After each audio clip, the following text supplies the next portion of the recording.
Okay guys, so this is day 3 and what we have been doing till now was taking it easy and trying to understand the whole environment. So this is our we had a template machine, and then from the template machine we created server 1 as a clone. We created a second clone, which is server 2, and so this template machine, we are not supposed to ever start template VM, and server 1 VM or virtual machine, or server 2 VM, the server 2 virtual machine. We have so we have till now done the basic 3 things: activate for 180 days. So for 6 months now, this we can use, and then we give static IP, and then we rename the machine, the operating systems. Okay, then we took a snapshot. So in case we mess up in the future labs, we can come back to this configuration where it was only configured with activation, static IP, and rename, right? So we did that to both these machines, and now we're going to go ahead and try to create our Microsoft domain, which is where we're going to start making our network. And we're going to be doing a lot of configurations there and trying to understand each configuration. So for that, if these are done, so let's just start server 1 and 2. If they're started, let's log into those. So right now we are logging in from local administrators. So we're going to be, now the major steps here would be these.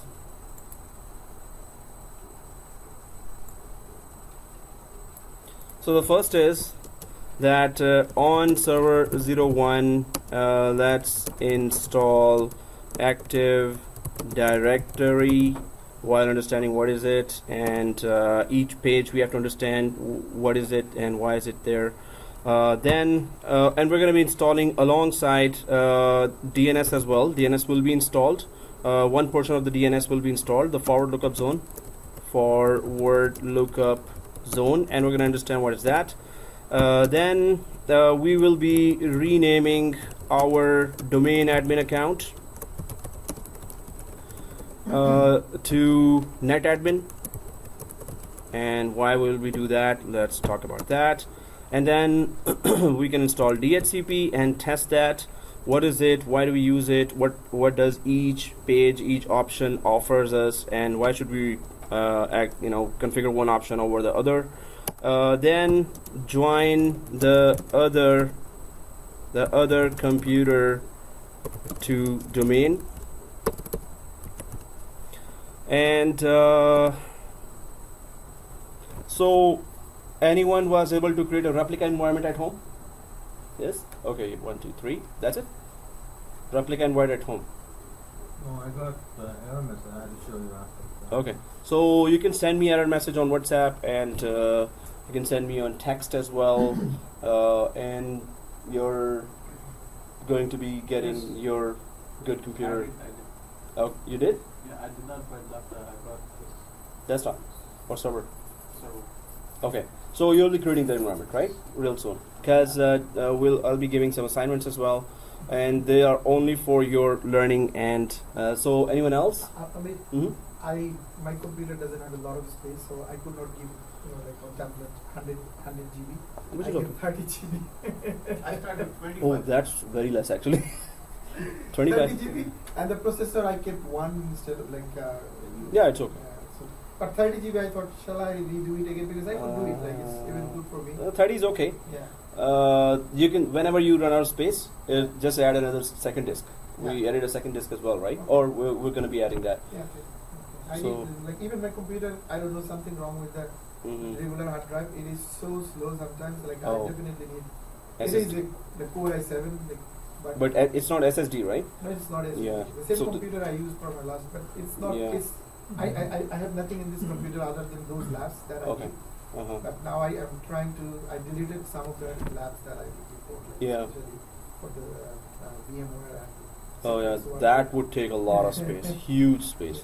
You'll be doing here as well, I guess. So you don't need the older labs now. Yeah. Yeah, you were saying? I was gonna get a laptop, so what do you recommend space-wise? Yeah, it's a i7 processor, 32 GB RAM, and minimum 500 GB hard disk, SSD. How much? 500 GB SSD hard disk. So SSD solid state drive, that is much faster than the HDD, the regular drive. SSD 500. So SSD, Yeah. 500 GB hard disk. Coming now, we'll be doing this on server 1. Let's install Active Directory. So on server 1, let's just go there and talk about Active Directory and install Active Directory and try to know what is that, why we're doing that. So and there are some terminologies we have to understand. It's not going to be easy to understand just now in first class, so that's why we're going to be repeating those terminologies again and again. I'll be asking you for the definitions. I'm going to be writing the definitions here, and you will be memorizing the definitions.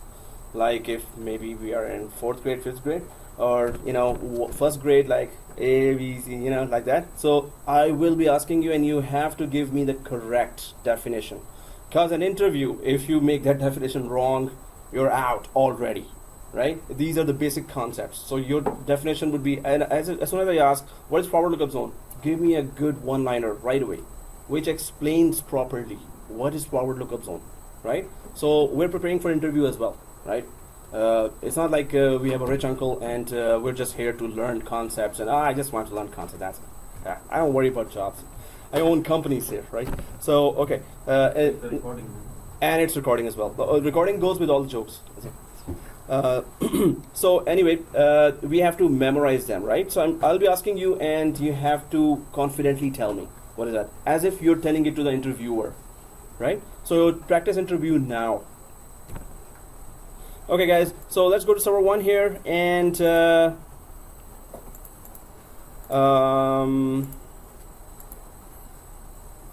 okay, let's log into server 1, and now we are okay with, we know how to log in. Yep. Oh, pen? Oops, sorry. Extra pen. Yeah, here. Oh, so many. Hey, that's good. Thank you. Right. I don't know where I left my pen. I put it right Okay, no problem. It's okay. So, administrator, and what's the password, guys? ABC, what is the ABC? The new guy is amazed. So ABC? No class. Okay. They're all saying ABC. So okay. So yeah, it is this one. Small ABC, capital ABC, shift 1, 2, 3, and we are getting the habit of putting the strong and good difficult passwords. So let's log in. And what is Active Directory right now? We'll talk about that. The concepts has to be very clear, but don't expect it to be clear the first time you're listening. They're not easy, right? So first of all, we're logged into this.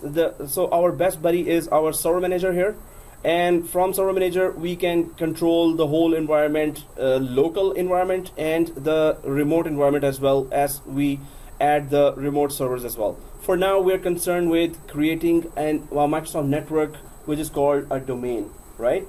Domain means the area, the range. Domain means range. If we go for the dictionary, domain means what? Your specific area where you rule, your jurisdiction, right? Like a country, right? So you can rule your country but not others, right? So this is your network, your domain. So let's just try to install that component and try to understand those terminologies. What is domain? What is forest? What is tree? What is site? And what is OU, organizational unit, and what is groups, users, computers. These are all terminologies, right, that we have to be clear about. So some of them are a little difficult, some of them are very easy. So dashboard, if we are on the server manager, let's click the dashboard, guys. And to your right side, do you see add roles and features like this? Yeah. Okay, so let's click the add roles and features. Add roles and features, everyone, right? So the first then window is before you begin, and it just says that it will help you install role services or features. So whatever you want to install as a role or a service, and do you want to provide that service too? Yeah. Dashboard is doing nothing. Dashboard is doing nothing. So you're in the dashboard and you have add rows and features. Maybe you have to wait it out a little. Is it? Is there something moving here? Like it's loading only? Nothing, right? So you see add rows and features, right? Regional support is there? Oh, okay. Regional dispatch. Okay, thank you, sir. Yes, sir. Can't get this. I set up my dream house. Sorry. Again. Oh, there's VMware workstation and. Work hard. You need to. No, he didn't create anything. It's the first class. Oh yeah, you missed 2 classes. Yeah. that's Did you log in? No, You just go here. This is the So yeah, you may not be. Today is like sit back and enjoy the show kind of thing. Okay. Because you need to follow the day 1, day 2 video to create that network. We're working on top of that network. So you are on highway with 60 speed. Better with it. So okay, guys, add rows and features is there, right? So let's just the first page is just introduction. So let's just click next. The second page says here role-based or feature-based installation or remote desktop services installation. Now this is a very advanced network feature which is called virtual desktop infrastructure (VDI). We're not going for that. Even if I start explaining you, it's going to be a little. So in 4.11, we're going to be coming back to this dashboard, and add rows and features will be our something that we will be doing later with eyes closed. It will be so easy. We will know because we're going to be adding a lot of roles and a lot of features. So let's just stick to role-based or feature-based installation. This means we are about to add a role. Role is the main software, main code of what services we want to give, right? So features help to make the role work properly. Features are some smaller software that help the big software or the big role to be installed properly and work properly, right? So the big role right now is to create our network from the scratch. And we're about to create a domain. So whenever Microsoft Network is created, it is called a domain, right? So we're about to create a Windows domain or Microsoft domain. So this is a role. So we're just gonna keep it selected and click next. Let's see. So before that a role window comes, it will make sure, it is just making sure that are you on the right server to download that role or install that role. So yes, it is server 1 and it is giving us the correct IP address. Is it the same thing for everyone? Yeah. 200.1, right? So click next. Yes, this is a correct server. We're not on server 2, right? Anyone on server 2? Filter on. What does it do? So if there are hundreds of servers showing here, suppose when you remotely add a server, Okay. there is a long list of servers. Suppose you want to go to server 33. You don't want to scroll down. So Okay, you just type 33 or server 33 and it will just come back and double click that. And Oh, it's control finder stuff. exactly. Okay. So so right now let's just so it's a server pool that we will be creating later for remote access. But right now we just need to make sure, and no one is showing here server 2, right? Okay, because we're not supposed to be in server 2 now. Okay guys, next. And then there's the role. So all these roles are major software or enterprise application level services they give to thousands of computers or thousands of users and computers. So Active Directory certificate services, domain services, federation services, lightweight directory services, rights management, and so on, DHCP, DNS, infrastructure services as well. So these are all major enterprise applications that we can install. But right now what we're interested in is in creating our first Microsoft network, and that is called Active Directory Domain Services. That is the heart of our network. From here, we centralize the management, inventory, security, and everything of our network. From this role, we will be handling the whole Microsoft environment, right? This is Active Directory. We're going to talk about Active Directory. So click that. As soon as you click that, this box here, so click that box, you should be seeing this pop up here. The domain service? The second one, Active Directory Domain Services. So click the Active Directory Domain Services. Everyone click that? You should be seeing this add roles and features wizard. So you should be seeing these features, add features that are required for Active Directory Domain Services. So that's a good thing. Yeah. Why file and storage services is already clicked? File and storage services is already clicked. Yeah. You did not go to a dashboard? No. It's already by default. Oh yeah, this one. Yeah. It's okay. We're going to be coming to that later. It is click for everyone, and that's a good point. Okay, guys. So let's just click that Active Directory Domain Services, and the features that are required to run this role properly are already being selected here. Microsoft knows which exact features are needed to run this role properly. So we're gonna just say yes, whatever you think is good for that, please add that too. And we're not gonna change anything here. Let's just click add features, and whenever this pops up, you're going to be only clicking add features. It's gonna pop up every time we add any role, We can right? add some more features. If we are- customize, yeah. If we are advanced users, yes. Okay. So we would know exactly why are we adding that new feature, right? So click add features. Now it should look like this. So check and Active Directory Domain Services, right? So we're about to create the first network domain for Microsoft. So this is the role that will help us do that, right? So let's go ahead and click next. Because features were chosen for us, and the pop-up was showing us that which features are required. So if we are advanced users and we need some more features other than what was selected in the previous screen, then we can come here and select all those as well. But we're not gonna mess with that now. Even advanced users don't mess with that as well, unless they really have a good reason. So click next. This is the features page, and we don't need anything because it was already added. So click next. Okay, so Active Directory Domain Services, so what does it say?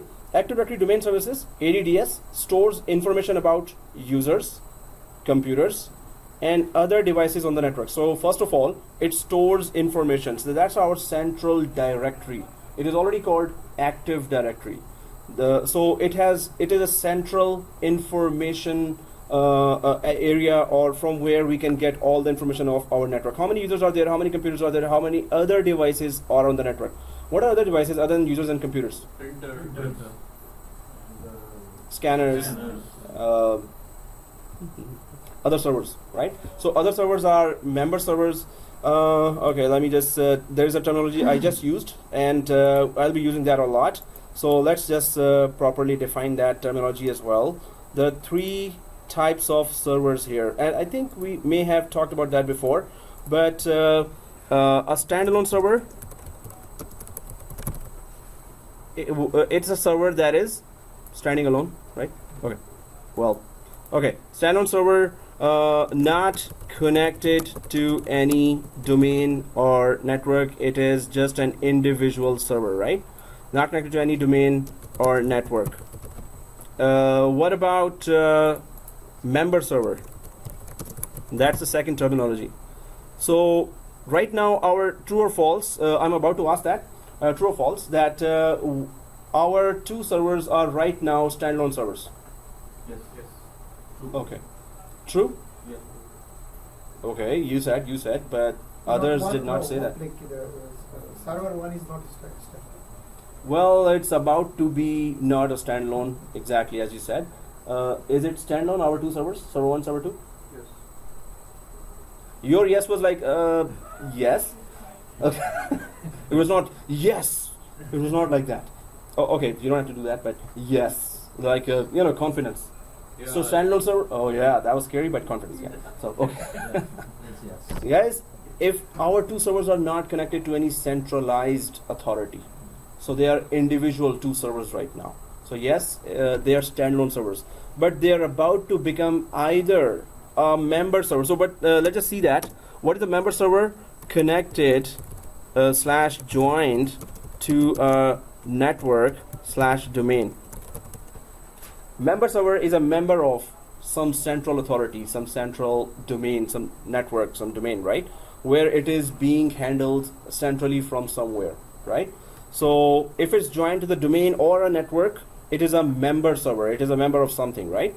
And domain controller, what is that? Server. Hmm? Server domain. It is a server, but what's the specific, why is it different from others? Because IP. All others have IP. Yeah, every server has If IP. domain control server control other. Good, exactly. Well, yeah, so it is domain controller, any server, any, okay, let me just make it very clear, standalone or member server that has Active Directory installed on it is known as on it. That's it. That's a domain controller. So why they give the name of standalone server? Because if it's not connected with any PC or any other server, then it's a normal PC. So it's still a server operating system. It's not a Windows 8 operating system or Windows 7 operating system. So first of all, it's a server. And a standalone server means we have to identify that is it connected to any central authority. If it's not, then It's a standalone server. So Microsoft will use this term in many of its documentation. So when they say standalone server, we should understand that it's not connected to Microsoft network. It's just an individual PC, just like these are PCs. And it's not a PC. It's still a server because server operating system is installed, which is Windows 2012 server, right? So there are client operating systems and server operating systems. So it's a server operating system. So standalone server, it's not useful for our domain, but sometimes there are some configurations where you need a standalone server, and behind that standalone server is your whole environment. So users first connect to that standalone server, and there are all the security software there deployed, and then they connect. So in some of the advanced configurations, but otherwise, standalone server is not connected to our network, so it's not useful for us, right? But we have to identify it with something, right? So this is a term used, a standalone server. Right now, our two servers are standalone servers, but the first server is about to become this, our domain controller. Why? We are about to install Active Directory on that, right? So these are terminologies we need to understand that, but we're going to be explaining and really going in depth as well with that. Second server 2 we plan it to make it as member server. Why? It will not have, first of all, Active Directory installed on it. It will be only joined to the domain that will be created once we install Active Directory on it, right? Active Directory helps us create our first domain, first network. Everything else will be joining the Active Directory. Suppose, so it's a lot of people are in one area, and you say, okay, this guy is the king for us now. So that then when he becomes a king, he says, okay, who is following me now? So he has to ask, and others have to join him first. Others have to say, yes, I follow you from now. I accept you as a king. So this is just like that example, that first one computer has to become a domain controller. First computer, Active Directory is like a crown for the king. You're putting that crown here now. You're the king now. So whichever server has a domain Active Directory installed, its name changes from either a standalone server or member server to a domain controller. Now this is the server that has Active Directory, and from here you're controlling the whole environment. You have the full inventory of how many users you have, how many computers you have, how many OUs and groups you have. Yeah. A member server can be a member of two domains at the same time? No. Good question, but that was very advanced question. Okay. So that is kind of a 412 question. But yes, it can never be. Either it will be part of one domain or second domain. If you have your allegiance with one king and then you have allegiance with another king, both of them will kill you. So I'm seeing that War of Thrones, I think too much. Okay. No, what was it? Thrones something? Game of Thrones, yeah. See, I'm not watching that, but anyway, it was. So Game of Thrones, but yeah. So domain controller, so it has to be either part of one domain or the other. But we are just defining the PCs. We are piecing it together right now. So there are many other terminologies that are coming our way. So first of all, right now our standalone server is about to become a domain controller because we're installing Active Directory on top of it, right? Some other things about Active Directory, just over a brief look. What does Active Directory really do? What is it anyway? What does it do? It is central management. It offers central management. It offers central inventory. It offers central authorization, which is authentication authorization. It offers AAA. So, and if I ask it AAA now, I think everyone should know. Yes. What is AAA? Central authorization? What is AAA? Yeah. Authentication. Authorization. Accounting and Oh, there is no fourth A. There's three A's. So authentication, authorization, accounting. Very important. As soon as Active Directory name comes, it's authentication, authorization, accounting. Right? In sequence. First, it's always authentication. You cannot be authorized if you're not authenticated. Exactly as you said, it has to be in sequence. So AAA, yeah, I'll just put that authentication, and then authorization. So I asked you, and and majority of us know that, so that's very good. But are you taking your notes? This has to be old style, that you have to take your notes unless you're very good in memorizing. If your memory is very good, you're good. Otherwise, write it down, right? So those notes should be good as well, good quality notes. I always say that, are you creating good quality notes?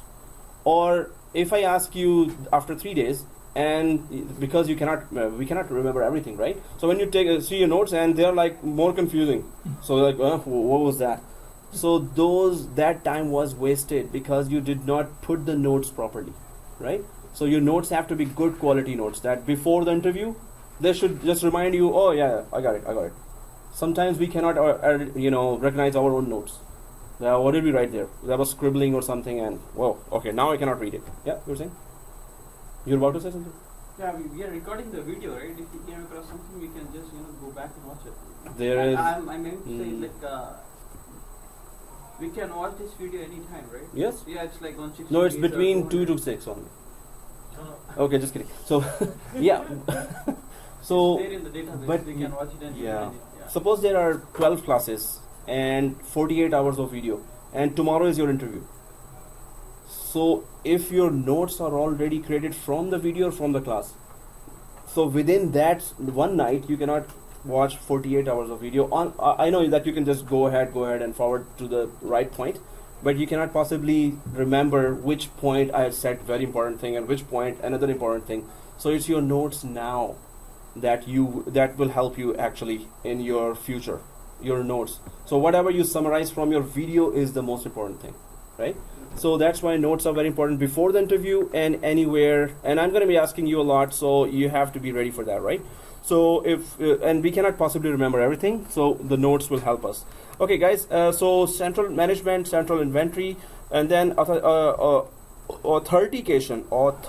It's not author. It's authentication, authorization, accounting. What else?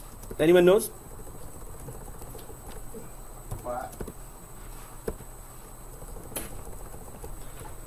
Central inventory, central management, central security, and anything else central you can think, it does that, right? But we're going to be going and really exploring more of this. But an overall idea, this is the computer from where you can manage the whole environment. If there are 200 computers your company's purchased, you will have to join those computers to domain that will be created as a result of installing Active Directory. We're going to do that now. You're going to understand, oh, what is join domain? Okay, that is join domain. Okay, so and we're going to create 390 users from PowerShell now. We have to understand what is PowerShell as well, and that's going to be the edge for you. If you learn PowerShell, that's a separate course, but we're going to still touch it, or we're going to try to do a lot of work there with PowerShell. But if you know PowerShell, you have better chances of landing a job, right? Because market is now looking for not only network administrators or system administrators, but those with PowerShell skills or scripting skills. They will have better chances of a job. Okay, so let's just go ahead and try to. So we understand that this is central management, central inventory, and AAA and central security. But let's just go ahead and try to install our network here. So we were going for add roles and features. Hey, how come it's not open? Did you click the install? Yes. Oh, I did not click the install. No. Oh yeah, that must be it. So then after some time it just kicked me out. What So- is the main? Sorry. Yeah. What is the main purpose of having standalone server? Standalone server is the first stage to make it either a member server or a domain controller, right? So first you have to install a server, and when you give an IP, so at that stage it is a standalone server. Once you join it to domain or install Active Directory on that, then it is part of the network. Yeah, my question is, There is no- why yeah. Microsoft decided to keep standalone server out of network or So standalone server is just the name of a stage where we are like, so when we install something, Microsoft doesn't use standalone servers regularly. It's just a name of, when you reach this stage, it is called at that stage standalone server.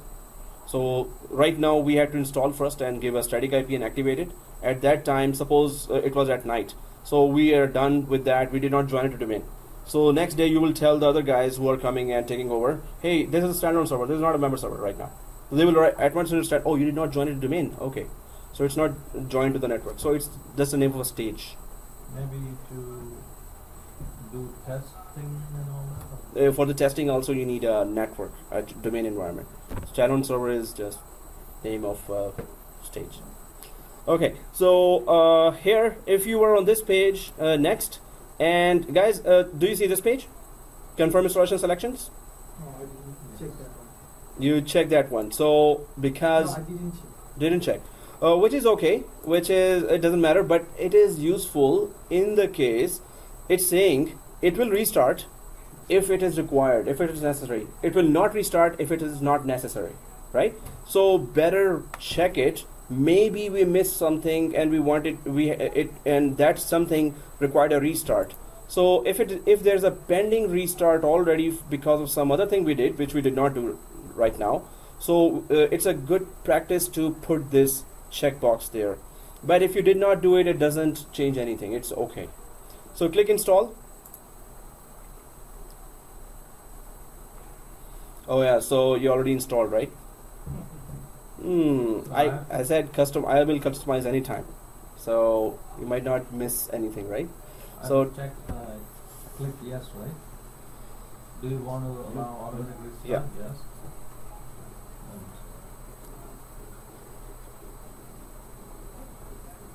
Okay, so I'm just gonna go back to the diagram here, and let's talk about what are we doing here, and let's track our movement. So here we have server 1, and server 1 here right now we will be installing, or we are in the process of installing Active Directory, first thing, right? Then while we are installing Active Directory, we will be installing DNS as well with Active Directory, although they are two separate roles. Right? So Active Directory could be the Prime Minister and DNS could be the main advisor to the Prime Minister. Without his advice, Prime Minister cannot go ahead. He's so intelligent, right? That advisor. So anyway, without DNS, there is no Microsoft network, right? So Microsoft network only communicates with each other by name. They cannot communicate with each other by IP address. So DNS will be installed alongside with Active Directory, and we're going to see that now. So we're in the process of installing Active Directory and DNS, right? So in order to create our first network, or we're not calling it network, we're calling it domain, our first domain, right? So that is also called root domain. So let's go ahead and try to install that. So first of all, anyone reach this page?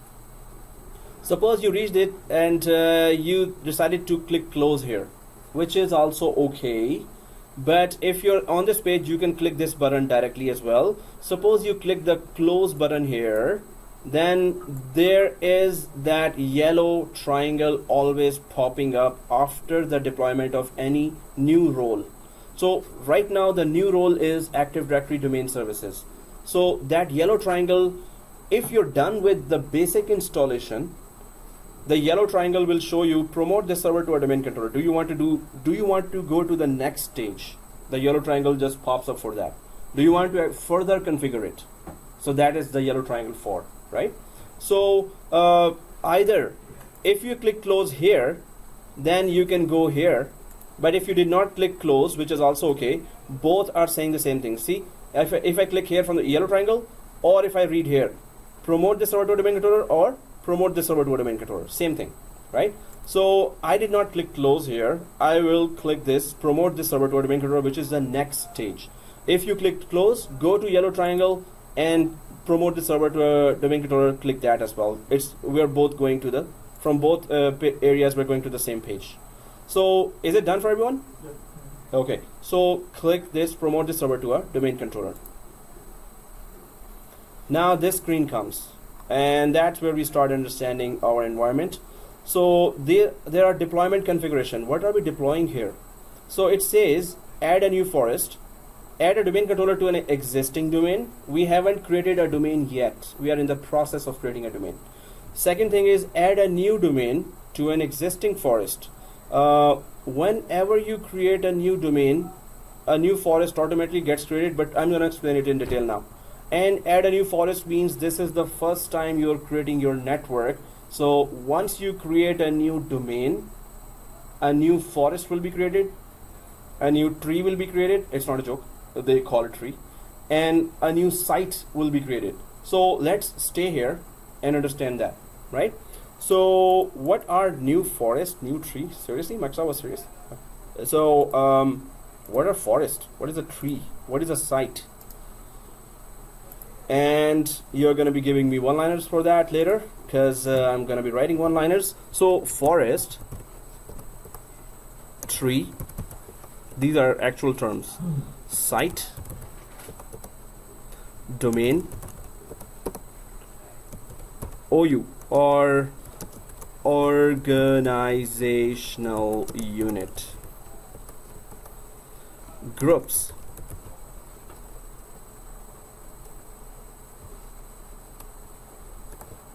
domain controller, and then users and computers. So these are the main terminologies that we will be using a lot and regularly. So this application is very primitive. As soon as I click somewhere else, I won't be able to type anything further. So I'll take it to Microsoft Word.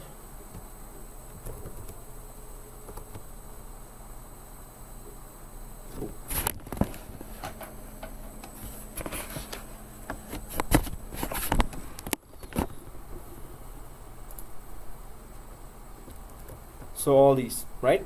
So forest, tree, site, domain, domain controller, OU, organizational unit, groups, users, and computers.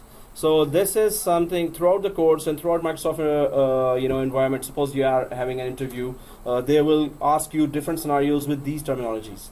That suppose there are two forests here, and how would you connect? So you would know what is a forest anyway. Suppose there are 10 domains or 200 domains in one forest. So how would you? Then they would just keep on creating a new scenario. So you will have to decide. And when I give interview and then they ask about scenarios, so they go for trees, 2 trees, 3 sites, 1 forest, 200 domains, 300 domains across the globe organization. How do you do that? So we have to understand that first, right? So here, the forest. What is a forest, first of all? Lots of trees. Lots of trees as forest, exactly. Area. Huh? An area. Okay, that's very general terms. Yes, server is inside a forest and area is inside a forest as well. But what is the definition that Microsoft expects, right? So it is the final boundary of Microsoft network.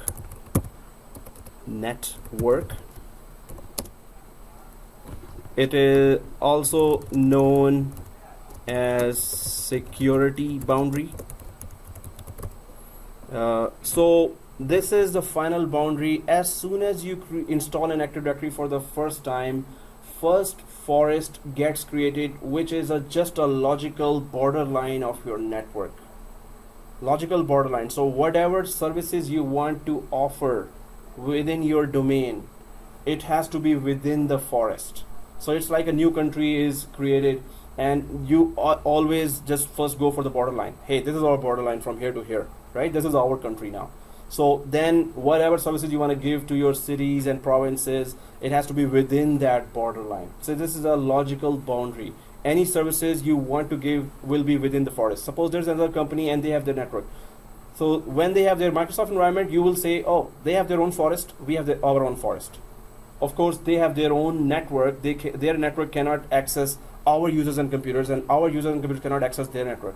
They have their own forest, we have our own forest. So this is a logical final security boundary of our network that is logical. We are considering it. There is nothing to click somewhere to say, hey, this is our forest, and if you click that option, the forest will be gone.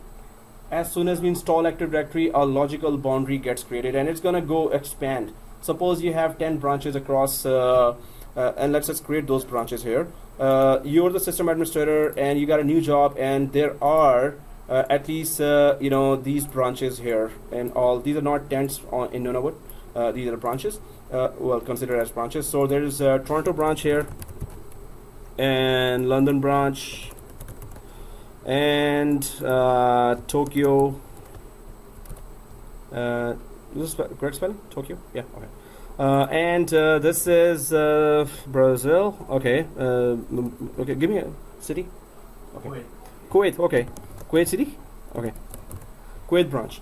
So now these are all the branches, and if there is one company that, so our two servers are here right now, suppose, and you're the administrator and you're trying to create the whole environment. So first you're installing Active Directory or AD. AD is Active Directory /DNS.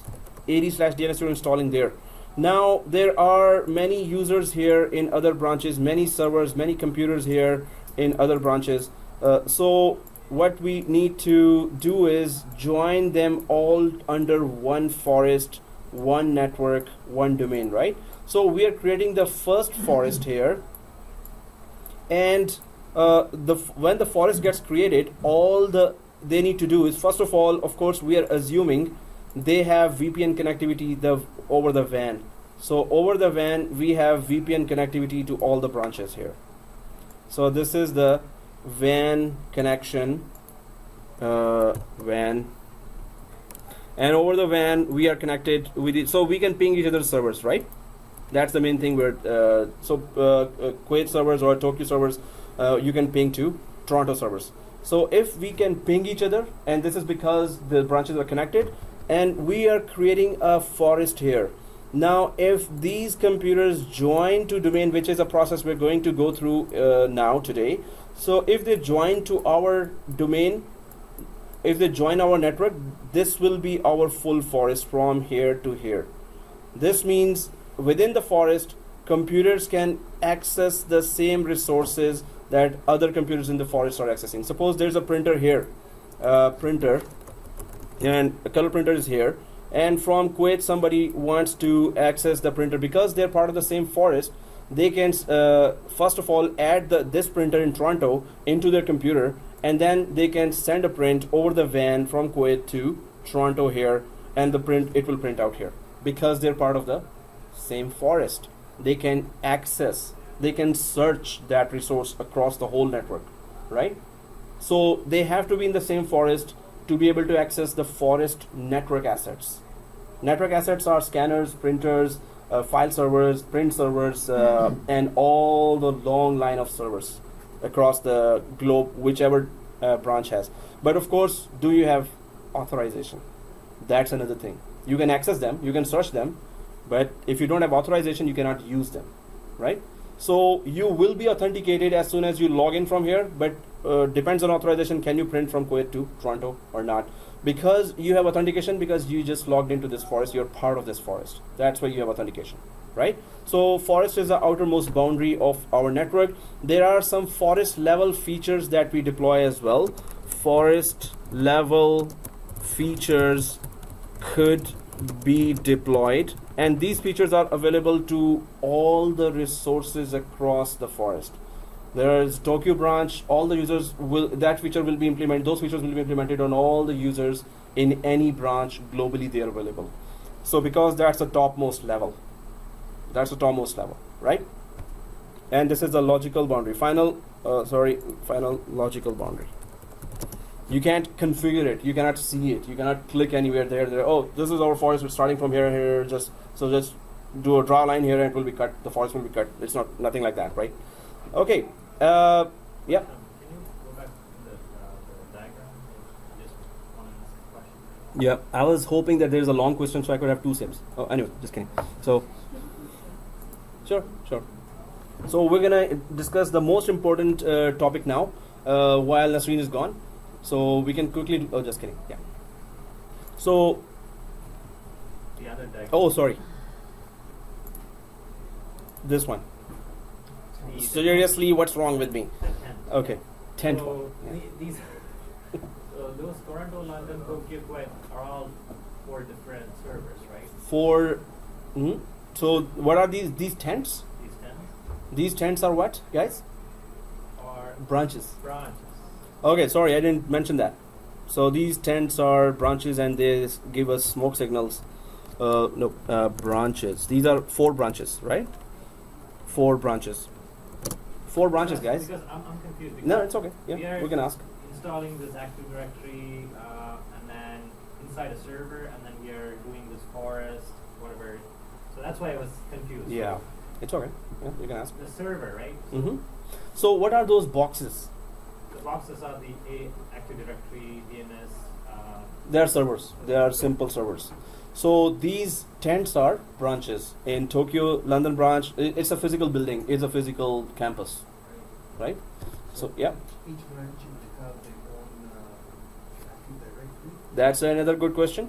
So that is called. This is all still a 412 and 411 question, but definitely we should be. So each branch can have a domain controller as well. Domain controller does what? Give local users all the services it can. Domain controller lets them give them AAA locally. AAA authentication, authorization, accounting, right? And then printers. So if any file servers and printers and web servers are there locally, suppose in London branch. So there are 500 users in London branch, right? So 500 users in London branch. So if you put an AD here as well, Active Directory, you can put Active Directory in every branch, but there is always a root domain controller and there are additional domain controllers. Root domain controller is the central, the first one.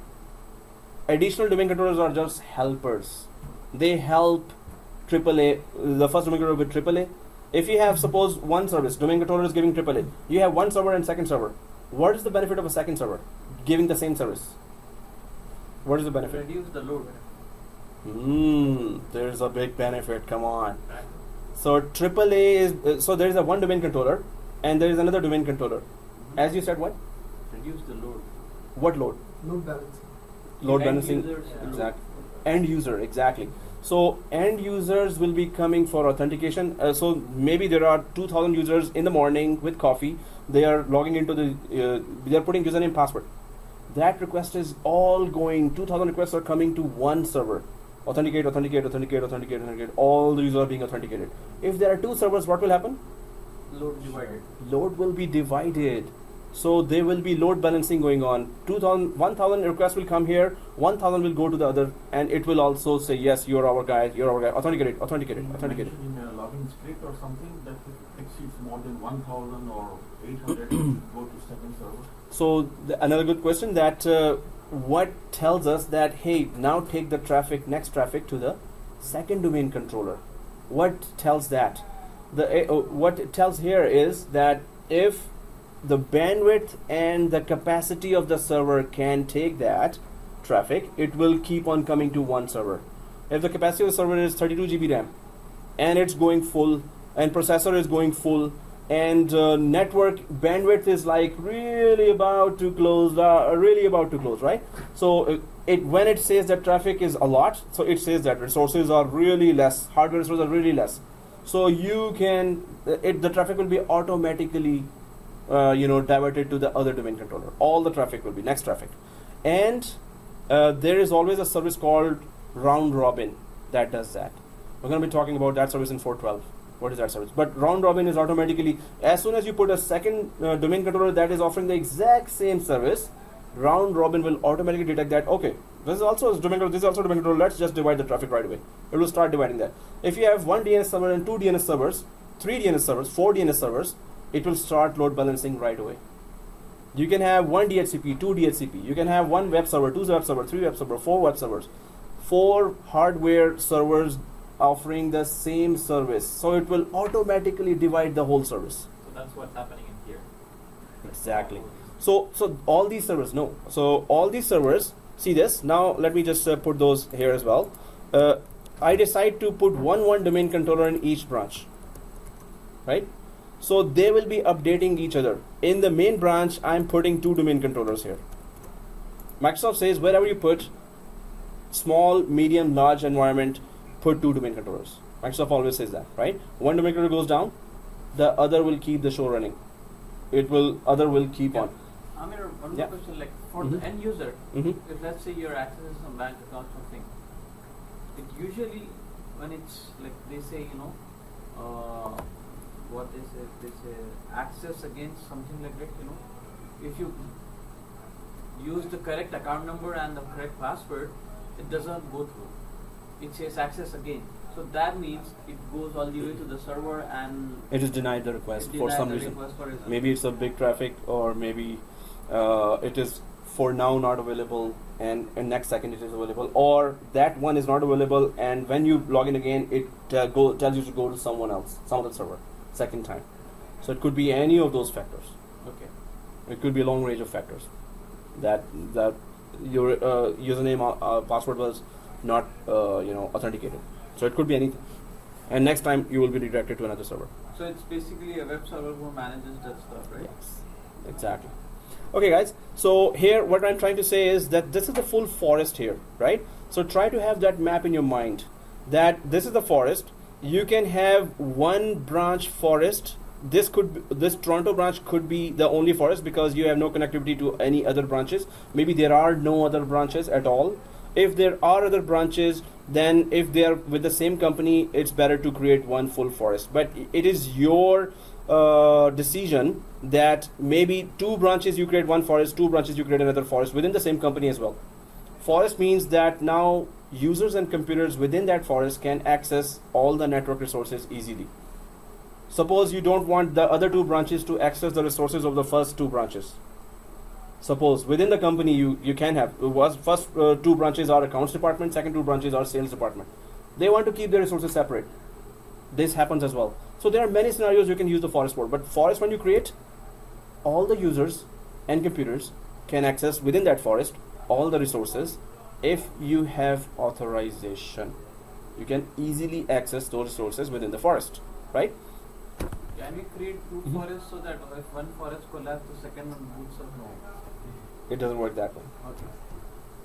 So, okay guys, this is forest. This is one logical boundary you create. Whichever branches join the forest and their servers join the forest. Actually, branches join the forest means that the servers here have joined that domain or forest, right? So this will be part of the forest, whichever starts joining that forest, right? So normally when we call join forest, this is just a start. I still have to tell you what is tree, what is domain. That will explain, that will clarify your network better, right? Your network concepts better. So whenever we say that this server in Tokyo and this server in London has joined our network, so we call it, we have to do a process called join domain. We have to go to the server, we have to do certain steps, and those steps confirm that they have joined our domain, right? So that means they're part of our forest as well. If they join, if they went through the process called join domain, they are then part of our forest. But we're going to do those things, and you're going to understand, oh, that's join domain. Okay. So right now the forest is the final boundary here. Yeah. Okay, say Yep. in Tokyo, Mm-hmm. both domains are down, Mm-hmm. right? And nobody can do anything. Can Tokyo access the main domain, Toronto branch, and keep on working? Yes. they can always keep on working. That's going to be very well explained in 412, that how does that work. But right now we need to understand that if all those branch servers are part of the same forest, they can access each other's resources easily, right? So, but if Tokyo branch is disconnected from all other branches, still Kuwait branch or London branch will be able to access the main network and all their resources. Whichever is not connected, you have to just enable the connection again, right? If you cannot ping them, how can you access anything, right? So, but the other branches will keep on working, yes. And also, say Tokyo user getting AAA from Tokyo, right? Tokyo domain. Does the Tokyo domain need to talk to Toronto domain, main domain also, or no? Yes, because they're part of the same forest, they can access the Toronto domain, they can access the London domain, they can access any other domain as well. They are getting AAA locally, but they can also access the other branches, other domains as well. Now my question is, do they have to get authorization from Tokyo as well as Toronto have to tell yes? So yeah, that's a good question. If you have domain controller here in first Toronto branch and you create another domain controller here in London, they have to synchronize each other. So whatever Toronto AD knows, the London AD will also know exactly that. Domain controllers are always, what I can say, a term called blood brothers. So this means whatever the first domain controller knows, any other domain controller has to be exactly on that stage. If the first domain controller has 300 users, the second domain controller within 45 seconds to 1 minute has to have the list of those 300 users as well. They all have to be on the same knowledge state, same configuration state. Domain controllers have to be exactly the same. But in 412, I will tell you what is the difference between a parent domain and a child domain. And that's a very important difference. Where is the difference between parent domain, child domain, and tree domain? There are 3 types of domains, right? We're considering right now they're all joined to one domain. So the main thing is all domain controllers have to be exactly on the same level. Exactly. You just you change the password of user John on one domain controller, it will have to tell that, suppose you have 10 more domain controllers, it's a very large environment. So all 10 domain controllers within 45 seconds has to know that change. So user John, when the user John logs in, it's not necessary that user John's login request will go to the first domain controller. It can go to the 5th domain controller. If they are not all up to date with each other's changes, the 5th domain controller say, I don't know your new password, sorry. So password access denied. Multiple password in different areas. If it's a multiple accounts, if the accounts are same accounts, user, same. but we can keep the multiple. I want to log in Tokyo with this password and in London with this password. No, unless you have another user. No, one user. No, you cannot do that. So it will have to be one user, one password. One user, one password. That's how it works in Active Directory. So it cannot be 2 passwords for the user and anywhere. If you go for. Oh, okay. So. Parent domain, child domain, and tree domain. Yeah, so there are 3 types of domains which will be in depth. We're going to do in 412, in 7412. In Forest, yeah, these 3 types of domains can exist. Okay. Right now, we're going for just the first type. Only one domain we're going for. And why this one, the Toronto branch, has 2 domain controllers, 2 ADs? We can have 2, we can have 3, we can have 4. It's up to the users. Suppose you have 20,000 users, 30,000 users, 80,000 users. We can have 10 domain controllers. According to the traffic. Traffic is lot. Go for minimum. Go for 2, minimum, and then go for 3, 4, 5 if the user request is too much coming. If there are thousands of users, We have yeah. 4 branches here, right? If we have one branch, I understand that we can have we need to have multiple domain controllers like Active Directory, so that we have like tons of users for the load. Since we have 4 branches, we can use like 180 on all branches, right? Like 80 on. We can do that. One domain controller, One domain physical domain controller controller we can use for every all branch. branches. Suppose now the user limit is this, right? 5,000 users there, 10,000 there, 5,000 here, 1,000 here, users. So if you have users on that level, right? So 2000 users here. If you have users of that type, always go minimum two domain controllers are there recommended, because if one goes down, second one can keep the AAA running, right? AAA. But we can 10,000 users. I would go for 5 or 10 domain controllers. That's a lot of users. So the question is, if 4 branches has 4 ADs, right, separately, even if one branch AD, the domain controller goes down, so it will get the Yes. from the other branch. Exactly. But It- the problem is it'll be slow. Yes, very good. Because the request, suppose the local domain controller goes down here for London users, and it's 5,000 users. So all their authentication, authorization, accounting requests will have to travel WAN, go to the regional domain controllers, and come back, and then they will log in. So they can, if the WAN connection is already busy or slow, they can go to Tim Horton and have a coffee, and they're still logging in. Domain controller is the head of all servers. All domain controllers have the exact same job. All domain controllers can do the same exact thing. But still, there has to be mother control. Yes, that is called the root domain controller. That root domain controller is the first one that we are about to install now. Root domain controller is, there's only one difference between all the domain controllers and the root domain controller. What is that difference? The difference is FSMO, FSMO roles. FSMO is a thing that is in 411 coming, and we're going to be spending one full class just for FSMO, flexible single master operations.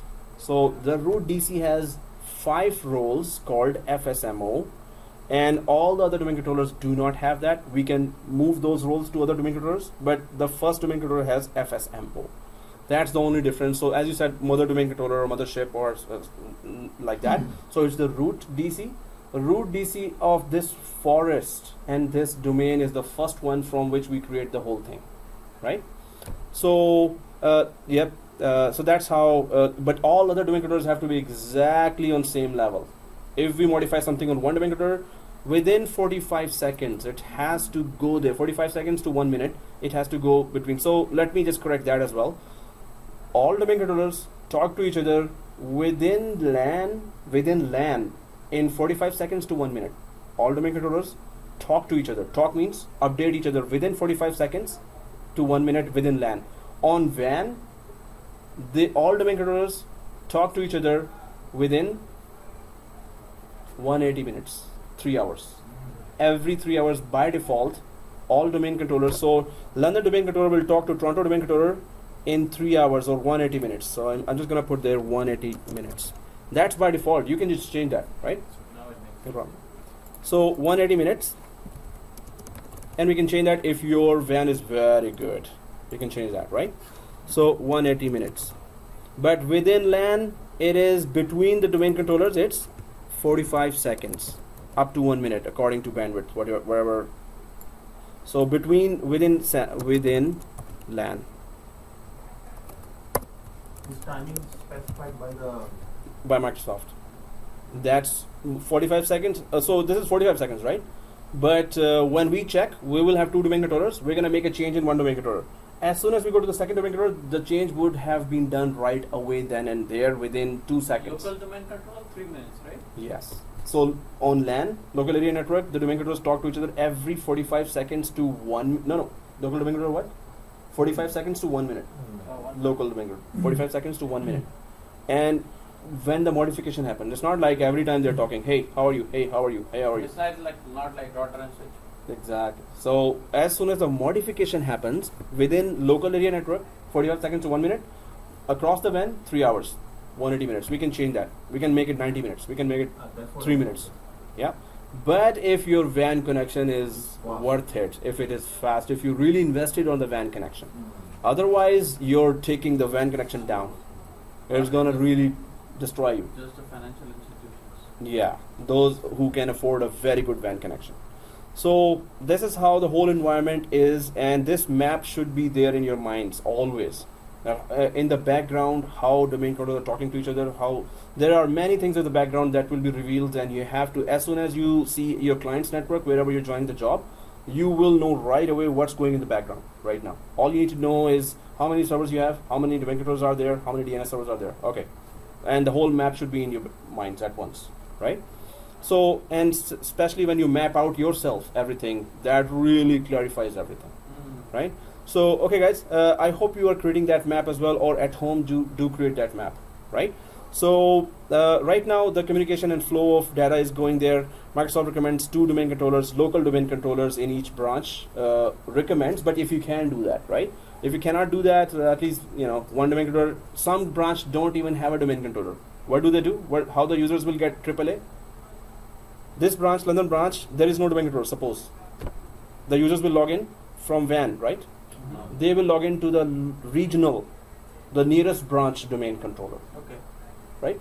Nearest The branch, nearest branch. Okay. whatever is the nearest branch. Some branches are 3 users, 10 users. You don't need a domain controller there, right? So they can easily go, and the traffic is like this, very fast. Distributed distance. Yeah.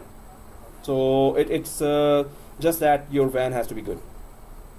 Okay, guys, let's go. Yeah. This diagram, Toronto is the root domain. This diagram. I thought the question will be longer. Yeah. Okay. So yeah. All right. I was in the middle of SIP and the question was finished. Come on. No, just kidding. Okay. So, yeah, here, Toronto is wherever you create the first forest, first time you're creating the domain and forest and tree and site, yes, that is the root. In this diagram, yes, Toronto is the root. Okay, if the Toronto root domain down, can all the other branches function, or they have a duplicate domain, right? Yeah, so first the root domain controller has to be installed, then others will join it. They will be there, physical servers, or when you put there, you have to join them to the main branch. So what is joining them? That's what we're about to do. What is joining? But yes, what your question was Yeah, again? my question is, If the main branch root, goes down. root Oh, domain is down, right? But still, these guys have the copies. yes. Can they function without the root? Very good question. Because every domain controller is on the exact same level, so only this branch will be affected. The exact copy of this branch domain controller will be here as well. So the local users will not be affected of this branch. London, Tokyo, and Kuwait, they will not be affected at all. If suppose we want to change the route to different branch. Yes, we can change that anytime. After we create, we have to change that FSMO role. 5 FSMO roles, you can just put the FSMO roles. You can migrate the FSMO roles from Toronto branch to the London branch. That domain controller is the root domain controller from now on. Wherever the 5 FSMO roles go, that domain controller is the king of the domain controllers. So other than that, the first domain controller is always, and FSMO is, so this question will come. It's not about might come. This question will come. If you say you're MCSA, if you say you're Active Directory expert, so FSMO role is one thing they will ask right away. What is FSMO roles? And we're going to spend one day on that only. What is FSMO roles and how can we migrate them? So anyway, the FSMO roles is the holder is the king of the domain controllers among domain controllers, right? So if the Toronto branch has the FSMO role and then somehow something happens and then it got exploded or something, and the other 3 branch, like you said, it will still work without issues, but There will be some issues. there will be some issues. Local authentication will be okay. Users are logging in. But they don't have FSMO rules because Yes. So that's another very good question. If the FSMO role holder goes down, what happens then?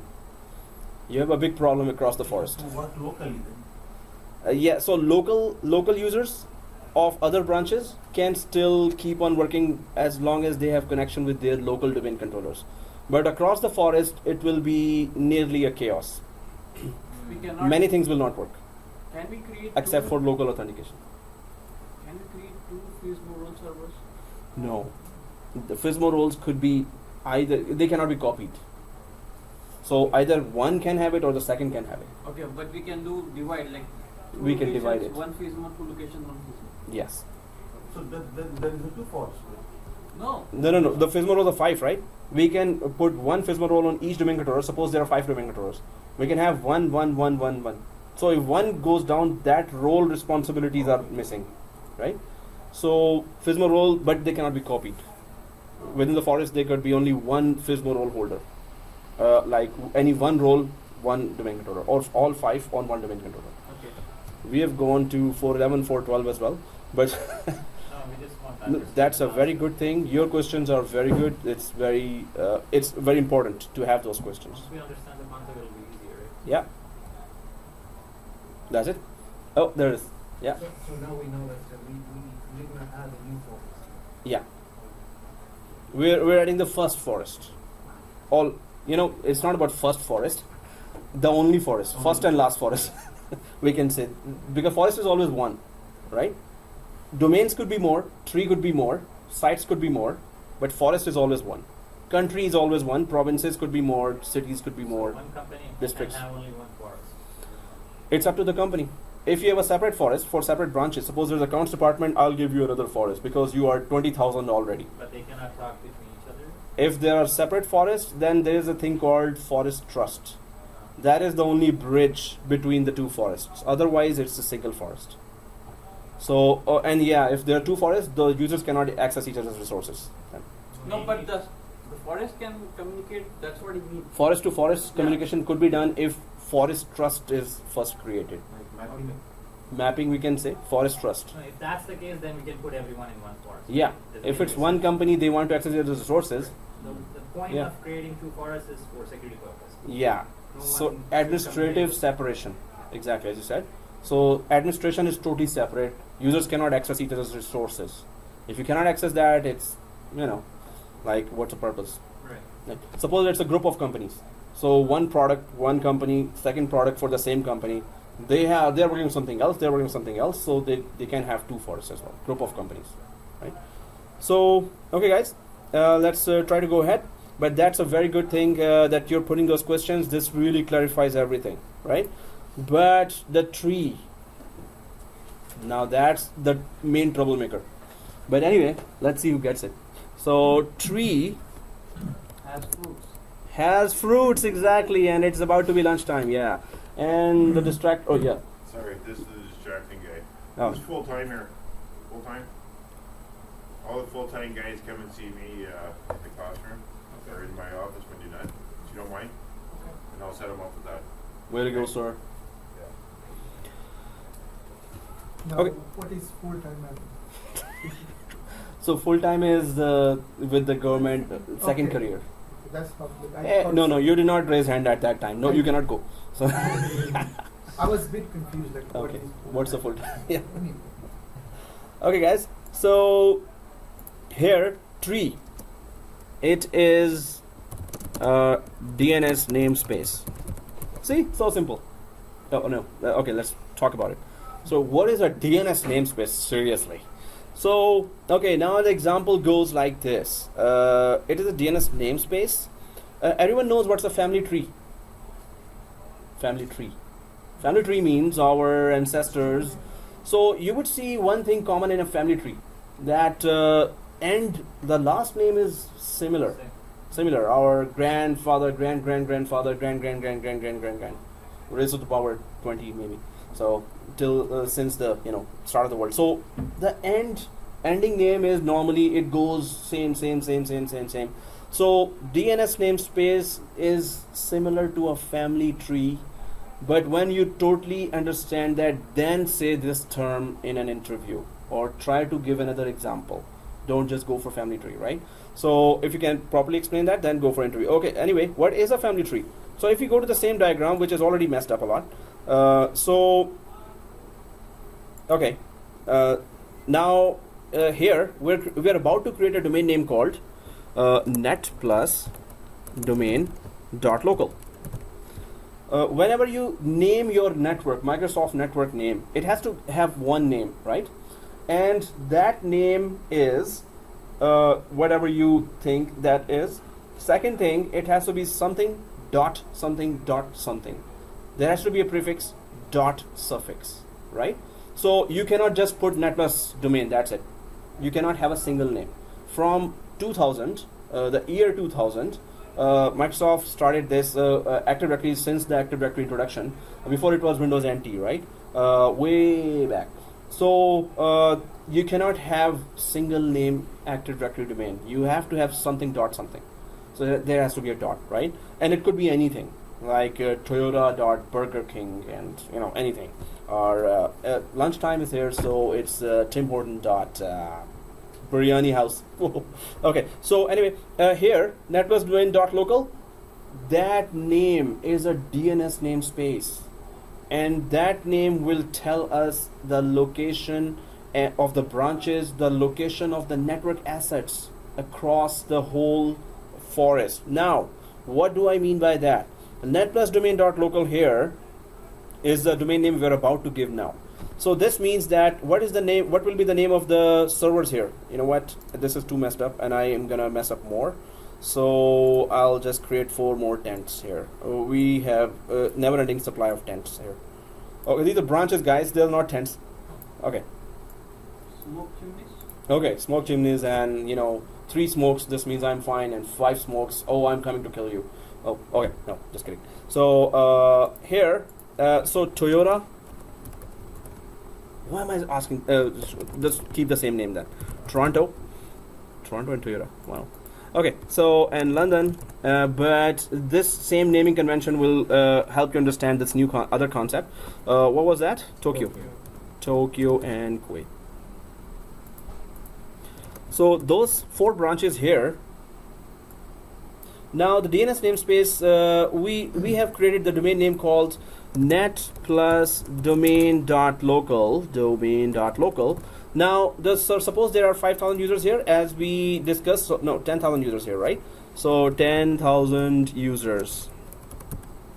So the first server name here is, so if we go for the server name, first server, second server, third server, and there are 10,000 machines here, right? So the server name starts like this, server 01, and you will see that now, .net plus domain.local. Why should I go for very long names? Okay, so the server will be known, the full name of the server after the domain is created. You will see that its full name will be shown as this, server 1.net+domain.local, right? So if there are server 2.net+domain.local, server 3.net+domain.local, we get the idea, right? So if it's a client machine, so it will be, if you're putting the client name as client 01, client 02, client 03, maybe they are Windows 7, Windows 8, Windows 10 machines, right? So client 01.net+domain.local and up to 10,000 clients, client 10,000.net+domain.local, right? At the end, the DNS namespace has to be the same. If they joined to the domain, their name has to be exactly like that. It will be like that. So if it's a printer, and you put an A record for the printer here, so printer 01.net+domain.local, and if it's a user, although you get an idea, but if I just put here, so it's user 1 or user John, suppose it's the name John, so John Smith or J Smith .net+domain.local. Every network asset will have its ending name as your domain name, telling you it is part of this network, right? But then you decide to create a child domain in London, Tokyo, and Kuwait. Now what happens? When you create a child domain here, so this will be, it will look like this now, that london.net+domain.local. Okay, so if it is london.net+domain.local, then there are further servers here. So now you get the idea here. How will we put it here now? It will be server, so server, maybe server 20 servers are there in Toronto branch, and 10 servers are in London branch. So server number 21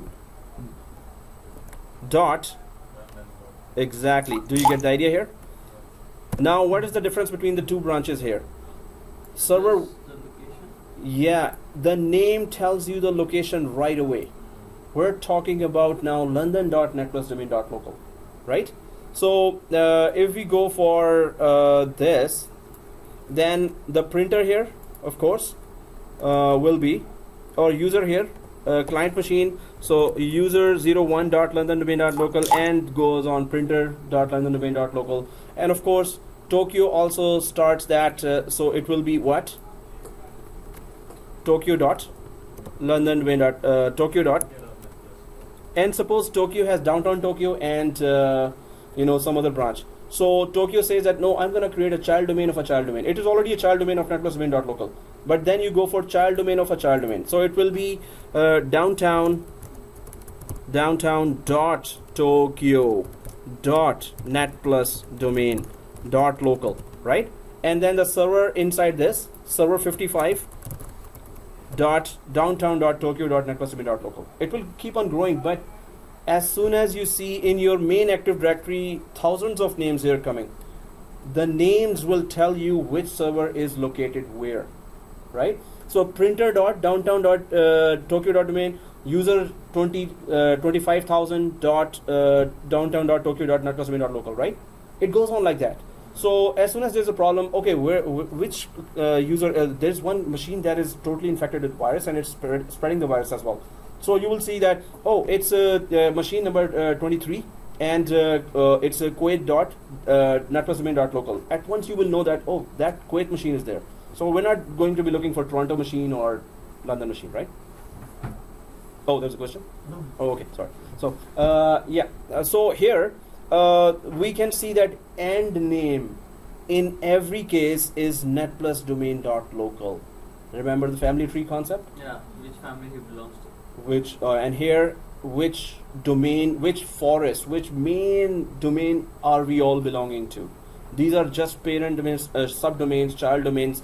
Here there is another concept called tree domain. That is totally different, right? But when we go to 7412, then we will talk about tree domain concept.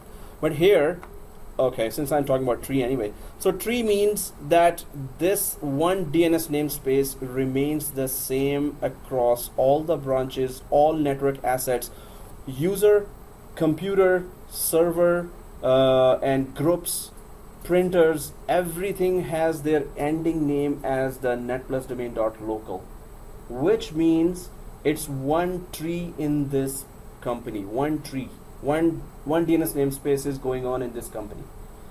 And then there's another scenario. The group of companies says, hey, Microsoft, come on, you tell me to install Windows environment, domain environment, forest environment, but we have 4 companies here, buddy.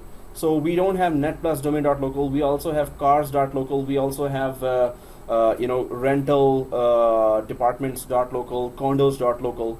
So how do you fill that up with the tree concept? We cannot give our employees of car dot local.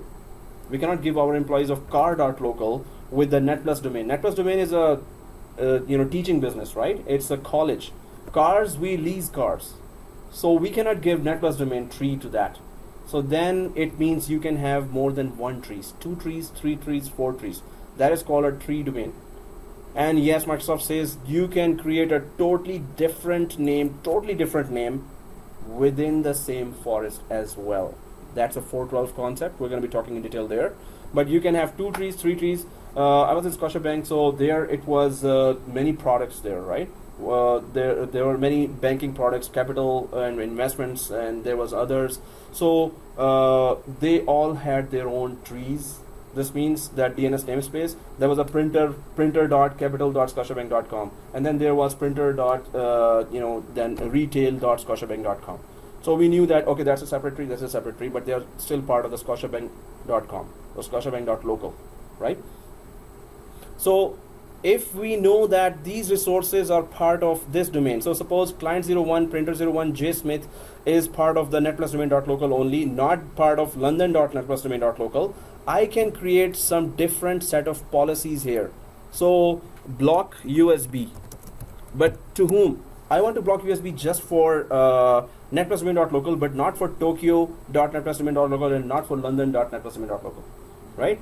I can do that. I can separately just put policies there for netplusdomain.local in Toronto, for London some other policies, and for Tokyo some other policies, for Kuwait some other policies, right? But we know by the name so when you're planning, when you're monitoring, when you're designing something, the names are there. Which resources are in which branch, which resources are in which branch, right? Just by the name you can trace it out where they are, right? So, and you can put policies there. So the main thing is tree is a DNS namespace, and that's how you're going to start with the interview as well, right? What is a tree then? So it's a DNS namespace, and every product, every network asset belongs to that tree. It has to have some name. If it's 20 printers, there's a printer 20.netplusdomain.local, printer 21.netplusdomain.local. This means it's not belonging to London domain or Tokyo or Kuwait subdomains. It's belonging to the main root domain, which is netplusdomain.local. So any questions for that tree? Tree is a DNS namespace, and every network asset, if they are joined to that domain, they will have their ending name as that main domain name. Their name will end with that. And now we're going to join server 2 to domain. You will see that server 2.networkdomain.local will be there. The tree is also called as parent domain.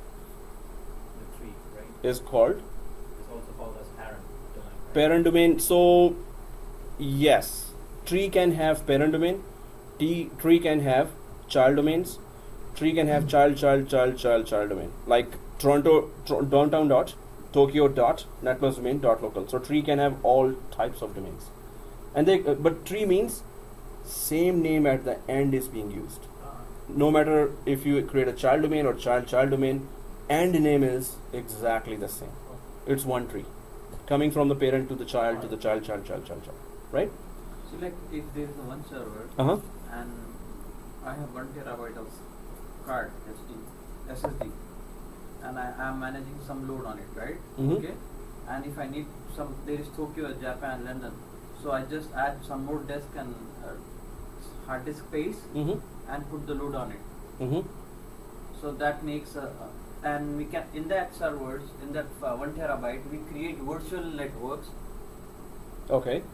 and manage all the stuff. This is what the server does, right? Yeah.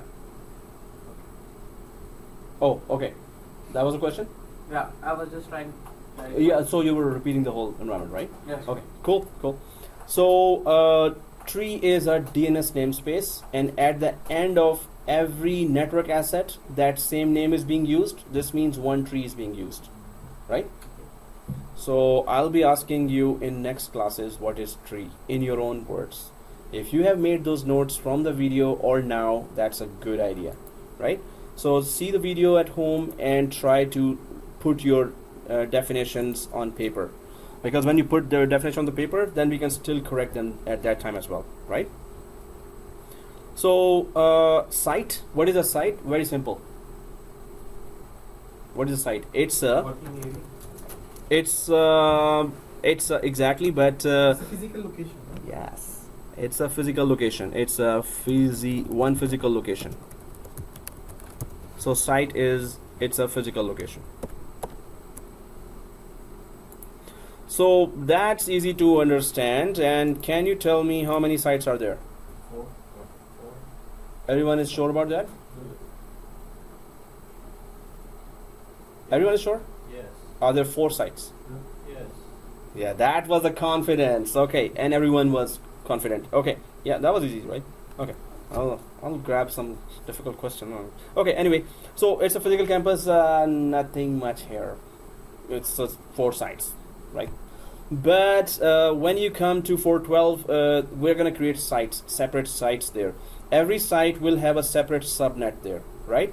Separate subnet. So it will have separate subnet. We have to tell Active Directory there are 4 sites and they have their own separate subnet. So suppose 192.168, 200 here, 192.168 on Toronto, in London, 192.168, 201 subnet is there, and in Tokyo 192.168, 202 subnet is there, and 203 subnets are there, right? So separate subnets are there in every site.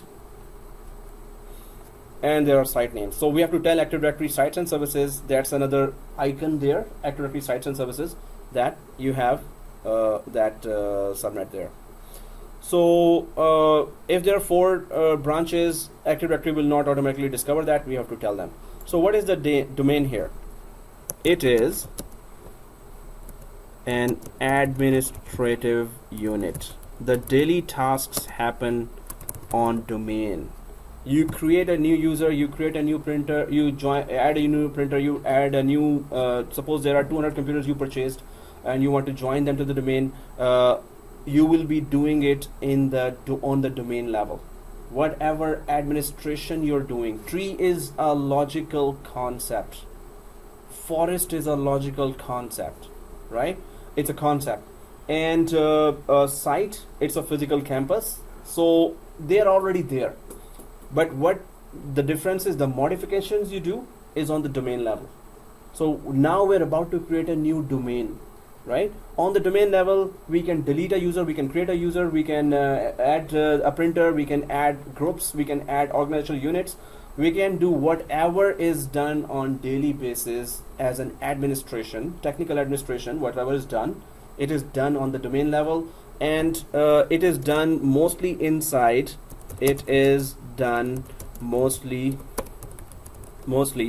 inside Active Directory users and computers area. So that's the area where you do every day-to-day tasks. So once you join as a system administrator and you have Microsoft servers in front of you, you will have VMware servers as well. You will have Citrix servers in front of you, whichever courses you have done and the job description, whatever that says. So you will have all those environments there. But any Microsoft related job you will be doing inside Active Directory users and computers. And this is on the domain level. You're doing that. You can make forest level changes from here. You can make tree level changes from here. You can make day-to-day changes from here, right? So this is administrative unit. You can make all types of changes here. We're about to install that Active Directory. We're going to be going through many of the changes here. But the structure has to be there, right? So if I go back to the diagram here, whatever 390 users we're going to be creating from PowerShell today. I hope we reach that 390 users, but within this week we have now 3 classes in the week, right? 3 classes in the week.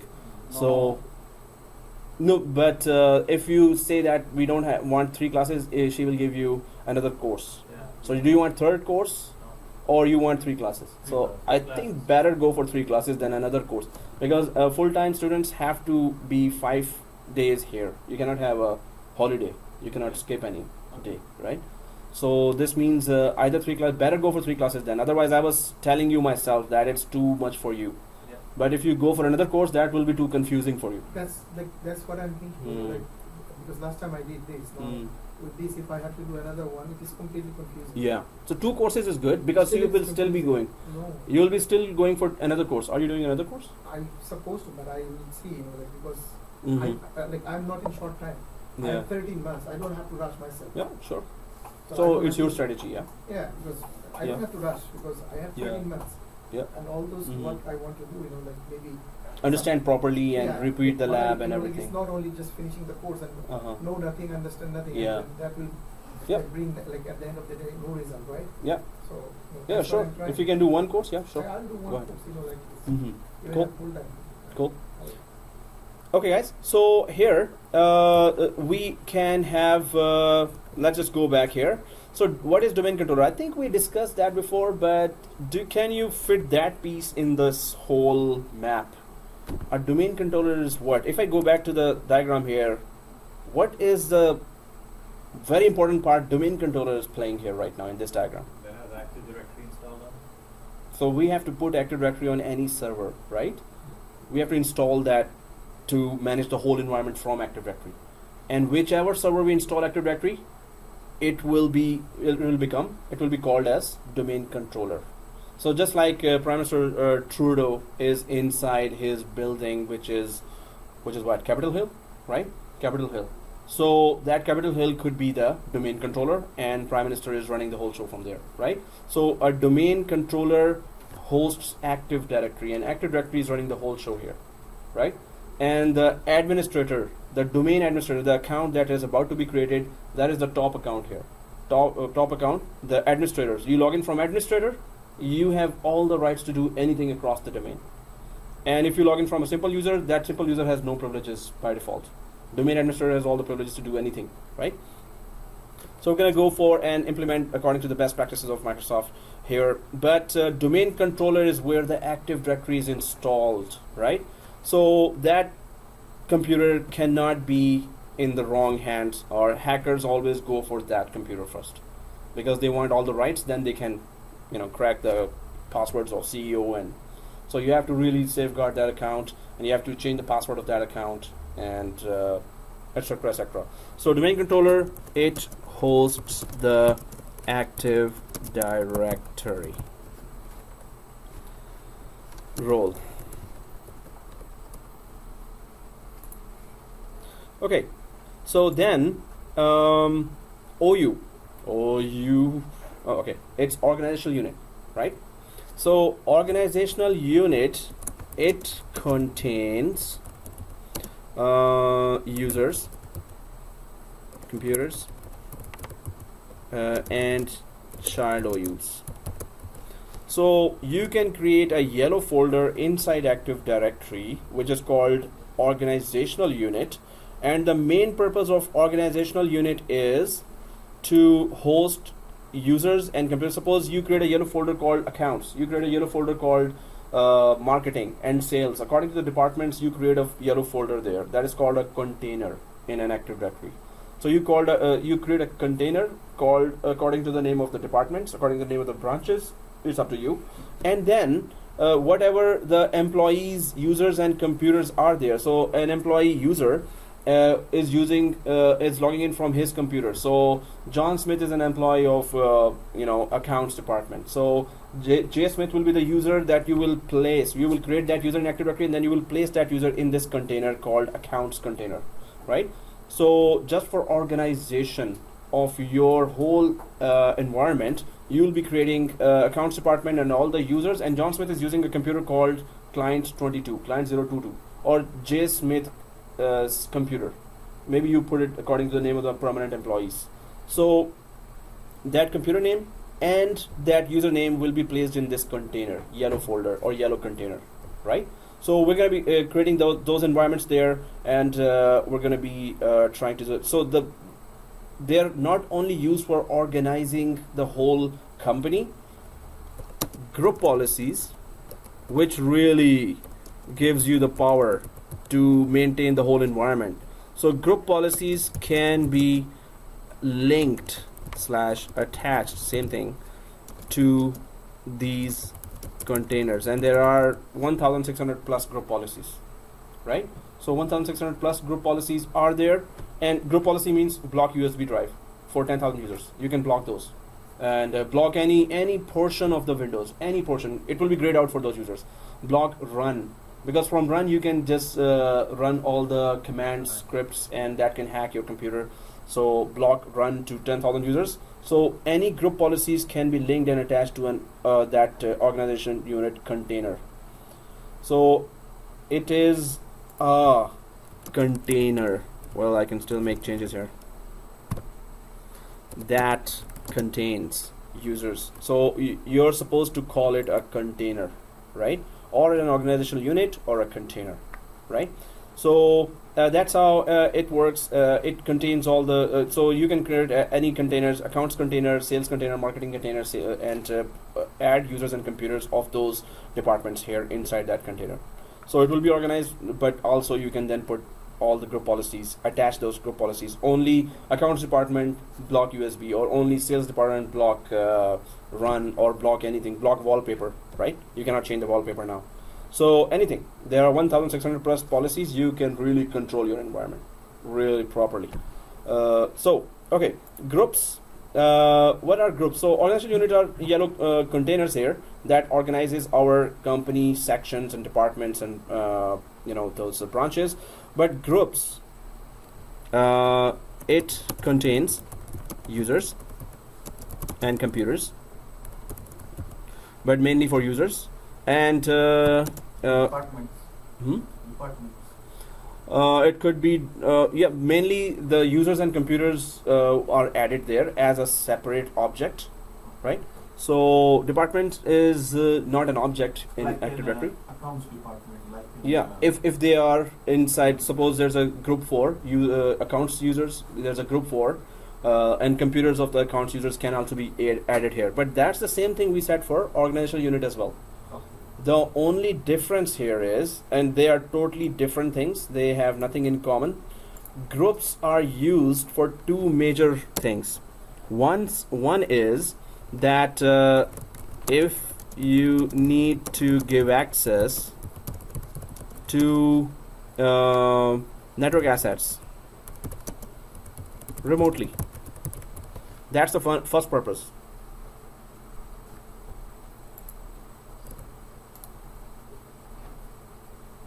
Hey, what's the spelling of asset? Yes. Yes, yes. Yes. Last Remove one. E, Last last. one. Yeah. Okay, yeah. Thank you. I knew that. Oh no, I didn't know that. So, okay, guys, here.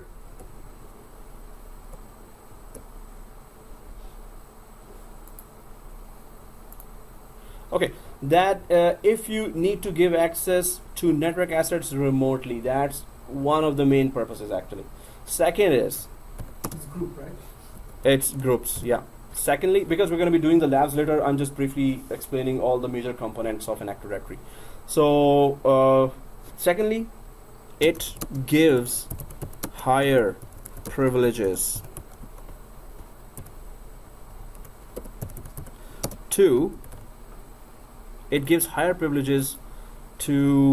any users slash groups. So suppose you have there are built-in groups and there are user-made groups. So if you add a suppose there's an administrators group.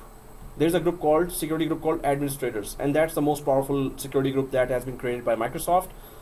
If you create a new user called John Smith today, when you create a new user, that user has no privilege to do anything other than log in and use the applications in Windows 8, Windows 7, Windows 10. But if you add that user John Smith to administrator's security group, now that user is king of the jungle, right? So that user can do anything across the domain, take down a full domain, take down the whole forest if he wants. So there are some built-in groups. I think more than 20 built-in groups are there, built in by Microsoft. Once we install Active Directory, you're going to see a folder called built-in. The name of the folder is built-in. This means there are all the security groups. If you add any user to that group, whatever that privileges that group is offering, that user will get those privileges, right? So the two purposes of a security group, and why I'm calling security group, there are two types of groups here: security groups and distribution groups. But we're concerned with what does group do anyway. A group can give you access to remote network assets remotely. Second thing, it can give you access to privileged security group. If you're added to a privileged security group, you can do anything what that group offers you as a privilege. Those privileges will be added to that user as well. It's time saving for administrators. To Administrator who is using yeah, if you have a junior admin, new junior admin is joined and you're the senior admin, so you will add that junior admin to the administrators group as well. But yeah, you have to really keep an eye on that. So junior admins, they always want to test. Hey, I just read it in the college, and so I'm just gonna implement that in a live environment. They want to test a lot, right? So they are the most dangerous thing in the network. Hyperactive, and they want to test. I used to be a junior admin, and I caused a lot of trouble. So, but I learned a lot. And senior admins would take all the abuse from and they will just pass down that abuse to me as well. Apart from all the lunches I had to give them. Okay. The OU organizational unit and the groups are similar, right? Containers and the groups and Users and actions. computers. Yeah, users and computers are added to both. But organizational unit is there to organize according to departments and branches or anything. But groups are, because we did not do the lab, I'm just introducing it as a definition right now. We have to do the labs to understand them. But the groups just gives you remote access to any. So suppose there's a printer, color printer, and you have created 200 users for accounts department, and the accounts department 200 users need access to that color printer. Now, if you were a sharp administrator, you would have created a security group for all 200 users, calling accounts department users. Now, those 200 users need access to that printer. So there are two ways to give access to those 200 users. One is you add one user, second user, third user, fourth user, fifth user, sixth user, or you add just one group which all users are member of to the printer, and they will have all permissions right away, right? So either you can do this or that. So whenever there's a you join a company, you make sure that all the security groups are created there. One day you will be asked to add them to there, add them all there, add them all there. So you will already have your groups created there. Okay, what are users and computers? That's the most difficult one. Users are users and computers are computers. Okay, done. So I was thinking about that. Users who use the computers. and computers who are being used by the users. Yes. Okay, so okay, anything else to be added to users and computers? Nothing. Okay, let's go ahead. We had a very fair share of theory today, but without that theory, we cannot understand what we're doing. So let's go ahead and create our environment now. So let's go back to our network here, and what we were about to do was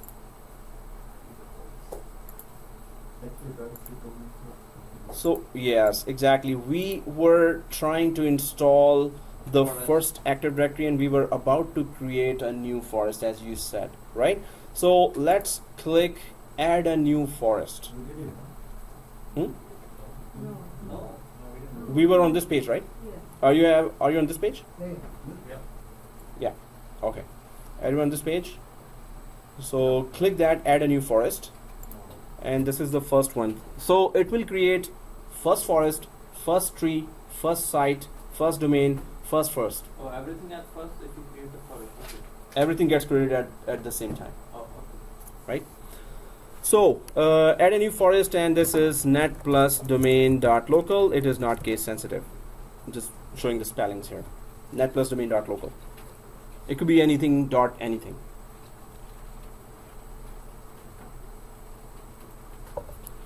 Why especially local? We can put it .com, .net, but then that's not a website.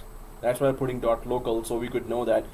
We already have a netplusdomain.com, and it is actually there, right? Yeah. So we cannot just combine the two things and confuse the users as well. So best practice is that always don't go for the public domains, those which are used on internet. Okay, netplusdomain.local, everyone put it down. And it is add a new forest, right? Yeah. So click next. Net plus domain dot local. Click next. Now this is a very important page here. Adding a lot of roles here and some things that we did not talk yet, but they are on the page. But what we talked was the basics of what we're creating right now. So select functional level of the new forest and root domain. What is the root domain? The master of all servers. Root, yeah, so the first one, exactly. The master, as you said, exactly. So root domain is the first domain being created. We can create other child domains or tree domains. These are the only two forms of domains, right? So, okay guys, here forest functional level is Windows 2012 R2, but if you click drop down here, there is server 2008, server 2008 R2, 2012, and 2012 R2. So why are those drop downs and previous servers are showing there? These were released in 2007, so they are very old, but they're showing here right now as a forest functional level. So what is the functional level? First of all, if we No, go ahead. okay, so Windows 2012 R2, suppose if we keep it there, the top forest functional level, this only means that whatever features were introduced in 2012, security features or network features, latest security and network features, those will be implemented across the forest. Those will be available to be implemented across the forest.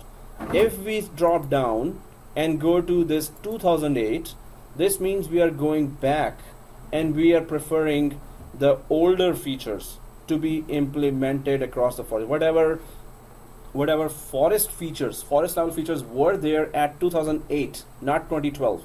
So we are going back to the older features and not to the newer features. Why would we do that? Yeah, we can install Windows Server 2008. So in a production environment, in big companies, you will have older servers still there and they don't want to change them because it's working fine. Why would they change them? Unless they have a very good reason to change them. So if you have Windows 2008, so if I go back to this example here, this one, so you as a system administrator, you will have to be very sharp about that. The London branch has suppose still Windows 2008 computers, and Tokyo branch has Windows 2003 and 2008 computers, and Kuwait branch has all Windows 2012 computers, servers, not PCs or client.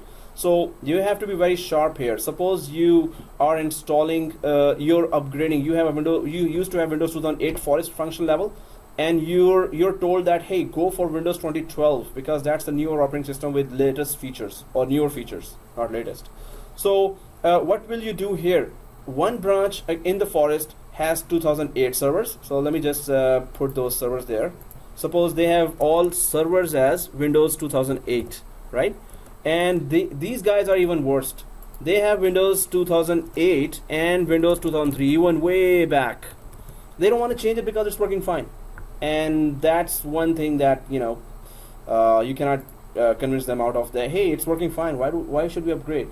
Then you have to tell them, oh, there are latest features. What features? This feature, security feature, network features. We can do this, we can do that. We can give more facilities there. Users would be more productive in the end. So, and this Kuwait branch is all Windows 2012. Windows 2012, suppose. Now you as a senior system administrator, you will be deciding very carefully here, and all this is also Windows 2012. All servers have been upgraded to 2012, but London branch has not been upgraded yet, and Tokyo branch has not been upgraded yet. So once you go to Forest functional level of 2012, there will be a big problem for you. You cannot blindly go ahead. Now across the Forest there are older domain controllers. So understand the difference here. Windows 2008 servers could be Windows 2008 domain controllers and Windows 2008 member servers as well. You know the difference between the two? Member servers and domain controllers? What was the difference between? Domain controller is the Having server. Active Directory? Active Directory server, and the member is just connected. There is no Active Directory. Exactly. So member servers are joined to the domain, but they are just member servers. Suppose I have one domain controller and 10 member servers. What is the benefit of 10 member servers? What do I do other than installing Active Directory? Is there any other purpose of a member server as well? They can work in the other server. So you can install other enterprise applications on those member servers. Servers are offering services, right? So one member server would be print server, second member server would be file server, third member server would be exchange server for emails, fourth would be web server, fifth would be antivirus server, sixth will be SQL server, and it goes on and on and on and on. Member servers, just like ministries are there. There is a defense ministry, there is education ministry, there is some other ministry there, but they are not all prime ministers there sitting, right? They still are giving services to the masses, the public. So member servers are giving specific services to thousands of users, end users, right? So now I'm telling you this. The London branch has one DC. What's a DC? Anyone knows? Domain controller. One DC and 3 member servers. One DC, 3 member servers. And it has one DC, and there are either 2008 DC or 2003 DC. And 4 member servers which are also 2003 or they are 2008. So you have to be very careful now about what. So see this, if you put it to 2012 R2 in the Forest functional level, what will happen? Any domain controller with which is not 2012, like Windows 2008 domain controller and Windows 2003 domain controller, they will be disconnected right away. So whichever users were being authenticated and will be authenticated later, they will not be authenticated at all. So those branches, London branch has 2008 domain controller. First, as a sharp administrator, you have to upgrade it to 2012 domain controllers. So again, one more thing here. If it is a domain controller, older domain controller, you cannot change your Forest functional level to 2012. Domain controllers will be cut off right away. But member servers are okay. If they are 2003 member server or they are 2008 member servers, they're okay. If you create your Forest functional level as 2012, member servers have no problem. Domain controllers will be cut off right away. So first thing, if you want to introduce Forest functional level features here, on the forest level, newest features if you want to introduce, you have to go to London branch and Tokyo branch, upgrade those 2008 to 2012, upgrade domain controllers, and upgrade the 2003 or 2008 domain controllers to 2012. Then what you do, then you come back here, yes, now you can go ahead with forest function level as 2012 latest. As long as older domain controllers are not there, you can upgrade, right?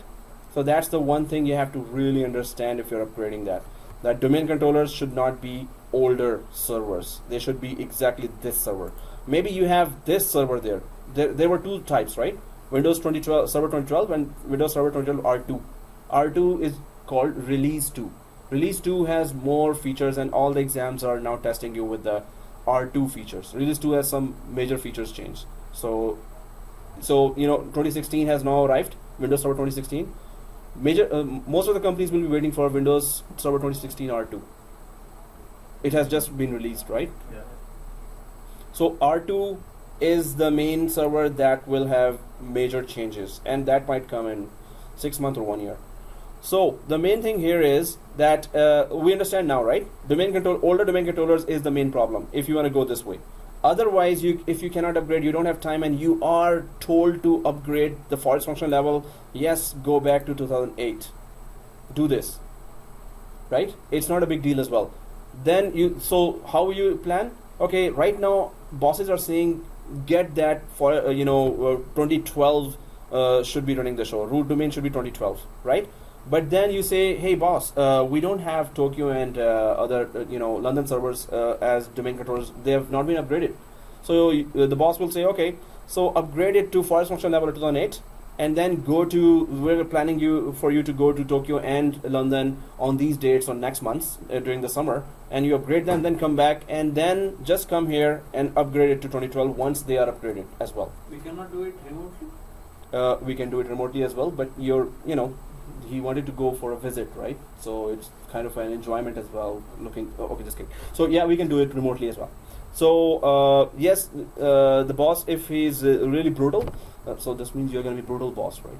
Not good. So you just missed a vacation time for this guy, or skipped. Anyway, suppose you accidentally did this, and next finish, while you then realize, oh, I have 2008 domain controllers across other branches. There's no way back. This is one way. Won't So give any, you're fired right warning- away. Huh? Warning message or anything? Warning. Nope, nothing. Override. That's it. Gone. There's no turning back now. So if you're not sure, but if you're a sharp administrator, you would have a very good inventory in front of you.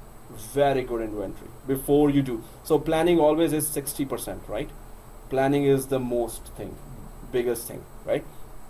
So that's what we can call it. So domain function level, what is that? So you can see here the second domain function level. So first of all, what happens here? Suppose I put this one here, 2008. If you go to domain function level, you can change all these, right? In domain level as well. But if you go for 2012 R2, now that's it. It only shows 2012 R2. So if you had mixed servers across, I would recommend whichever is the lowest one, go for that. If it is 2003, you better change it now, because it doesn't go back to 2003. It goes to 2008 nearest, right? So it's redirect kind of stuff. Yeah, so 2003, if it's there, at least upgrade it to 2008. But if you're upgrading, go ahead and make it 2012, right? So domain controllers must be 2012, yeah? Quick question. Mm-hmm. So if your branches, let's say the 2 branches are running 2012 and 2 branches are running 2008, if you decide to do it, that means you have to create 2 different forests, I guess. No. So 2 different forests mean any of the resources of the forest will be not accessible to the other forest users. But you want all forest users to access each other's printers and file servers and web servers. So better thing is compatibility, backward compatibility is here on this level.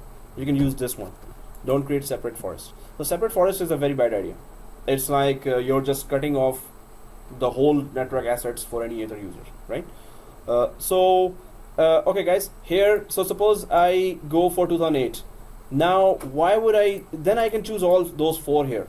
So now the question to you is, look at the diagram and tell me where the domain functional level will be 2012 R2, and where you cannot, which branch you cannot have domain functional level as 2012 R2, and which branch you can have this functional level. So look at the diagram here and tell me which branches can have Windows 2012 R2 domain functional level. Can't have that. Like Can or cannot have. Toronto and Kuwait can have Windows 2012. They have already. They have already. So again my question now, seeing the diagram, my question is that Windows 2012 R2 domain functional level can be implemented on which branches here? Toronto and Kuwait. So you're saying Toronto, Kuwait. Anyone else? Okay, you're saying that.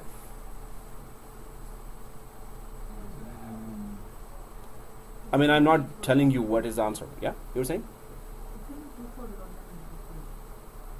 We cannot go for London and Tokyo, but can we go for Toronto and Kuwait for domain functional level of Windows 2012 R2? Yes. Yes? Everyone agrees to that? Yes. Okay, so yeah, because the diagram says Windows Server 2012, it does not say R2. So none of the branches can have Windows Server 2012 R2, but the Tokyo and they can have this Windows 2012. Big difference. 2012 does not have some of the features. R2 has. I did not put R2 there. So you have to be very sharp when the boss puts it in front of you. 2012, 2012, R2 are separately mentioned here, right? So if the diagram says 2012 only, it's 2012 only, specific. We have to be very specific. Either it's a yes or a no. There is no middle thing, right? So it can go up to 2012, but you cannot still put R2. If there's a 2012 domain controller there and you put R2, that is effectively disconnected. You will get 2,000 calls there. Hey, I cannot log in right now. And that is a big disaster for you. So plan, right? So the diagram, what diagram does not show, don't go for that. Be very specific. It says this, and I better put R2 if I want it R2, right? So once this is done, so now we can say that whichever domain has whichever exact upgrade server, we can put on the domain function level, because forest function level is backward compatible. This is called backward compatibility, right? It is backward compatible, so I can choose on the domain level which services should be available, which services should not be available, right? So right now we don't have anything older. We can just directly go to R2 here, right? And now we have no choice on the domain level anyway, right? Because on the forest level we are going to learn latest features, latest in 4 years back features. So at the end of the course 412, we'll be installing Windows 2016 as well, just to have that what is different there. And there are some features are different, but you must be so in interviews they always look at your thinking, that are you also upgrading yourself with the latest technologies. So in majority of the interviews they asked me, when I was going for 2008 interview, 2008 server at that time, they were asking me, did you install 2012? I knew that 2012 has just been released, but yes, I did read something about it. I installed it at home just to look for it, and yes, they were saying, wow, cool. Okay, so all the features of what are the features of 2016 now? They will be interested in that because in the future they will be going for 2016. So they want you to be updated already, right? The more you impress them, the better the chances of the job, right? Okay, guys, so this is the forest functionality and domain functionality, and again, are you understanding that? Some of us need coffee. Break. Yes. We need 10-minute break. Yes. Okay. That was a huge theory dosage here, but without that, yeah, we could not go ahead, right? Next finish is a 2-minute task. Next finish if I do, right? But we have to understand each page, each option. If we don't do that, we are wasting our time here, right? So, okay, we're gonna leave it here and let's go for 10-minute break. 10-minute break? 12:30 will be back. Yes. Okay, 15. 12:30 we should be back, right? 12:30 I'll start the class whether you're here or not, right? After 2 o'clock, will you stay 10, 15 minutes? If it is 10:15, yes. If it is You want it to like us to see on break time or when? whenever you can, whenever you want to. Where he sits. Mary. Okay, so Yes, sir. since I missed the first two classes, So, what's gonna happen? I'm gonna get I created Gmail. so give me that, and I'll add it to your. So keep regularly checking that Gmail. I'm gonna add you to the Google group, Okay. and later we're gonna create a WhatsApp group as well. So I need your phone as well. Okay. Oops, need to pause that. Resuming. Okay, we're back from the break, and we were talking about a lot of things. We have talked about a lot of things, and without those concepts, we cannot just go ahead, right? So now this page has a lot of other features and roles that it is showing. Some of them we can talk brief, and some of them are very essential to talk about. Now here's forest functional level here. So forest functional level we talked about a lot. Domain functional level we talked before the break. Now there is that DNS here, domain name system, right? So domain name system server, and that is these are the eyes of Microsoft. We can say if DNS is not there, you don't have a Microsoft network. It's gonna give you a lot of issues. So you can see that it's very critical. That's why it is already selected for us, right? We are all on the same page here, right? So DNS, yes, we need. It resolves host names to IP addresses to host names, and we talked about that in day 1 and day 2 as well. So global catalog server, that's what we never talked about before. So GC or global catalog server, what is that? And how do we locate it in our diagram here? That is already, really filling up. So how do we put that there? GC is, first of all, what is GC? So I'm just gonna add it to all the other headings here, and let's just put that global catalog server here, global catalog or GC. Guys, I'll be asking this definition from you. So what it does is it's forest wide search. First thing you need to understand, and you will be telling me, I'll be asking you what is global catalog. You'll say it offers forest wide search, first thing, and then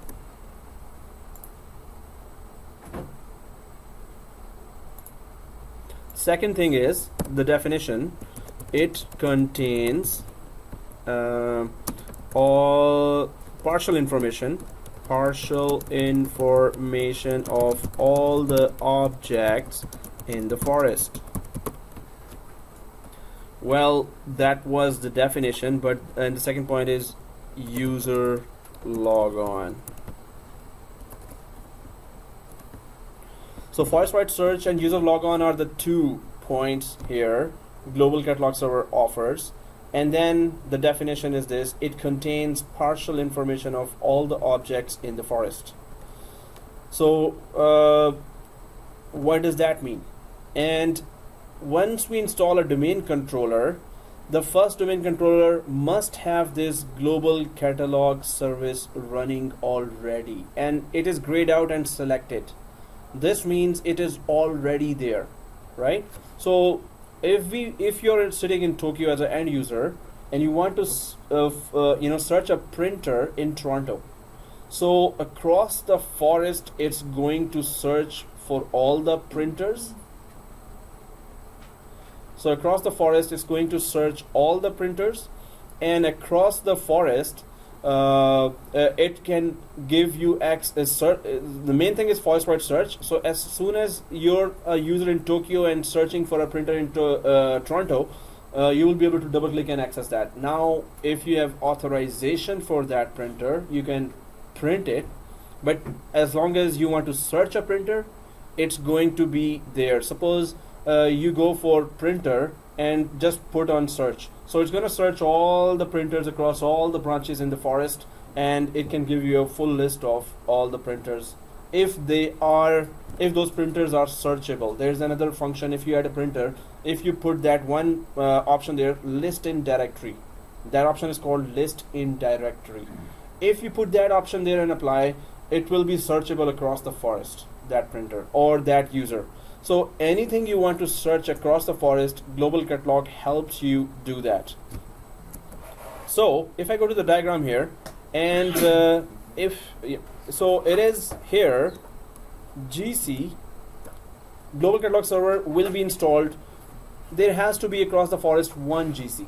One GC has to be there across the forest, right? But you can install local GCs here as well. In London branch, you can have with Active Directory a GC. You can uncheck that as well if you want. You can have in Tokyo branch a GC as well, global catalog server, and in Kuwait branch also you can have a GC. So this means that if the users want to search across the forest, the search will be local. Global catalog server will have all the information here for London as the global catalog server in Toronto has. Global catalog server has to be updated, and they will update all the other global catalog servers as well as soon as possible. Across the WAN, domain controllers talk to each other across the WAN. 180 1 minute, 45 seconds. 180 minutes. WAN 180 minutes. Okay. And LAN? 45 seconds. 45 seconds. Exactly, 45 seconds up to 1 minute. So across the WAN, they update each other every 180 minutes. It's there. So this means that global catalog server every 180 minutes or every 3 hours, they will be updating each other. Suppose you created 200 users here on first domain controller. Global catalog server will also have the partial information of those users, because its main task is to help you search any object in the forest. Everything in the Active Directory is called an object. User, an object. Computer, object. Printer, object. And OU object, group object, everything is an object, right? So if you want to search every object, the global catalog contains all partial information of all the objects in the forest.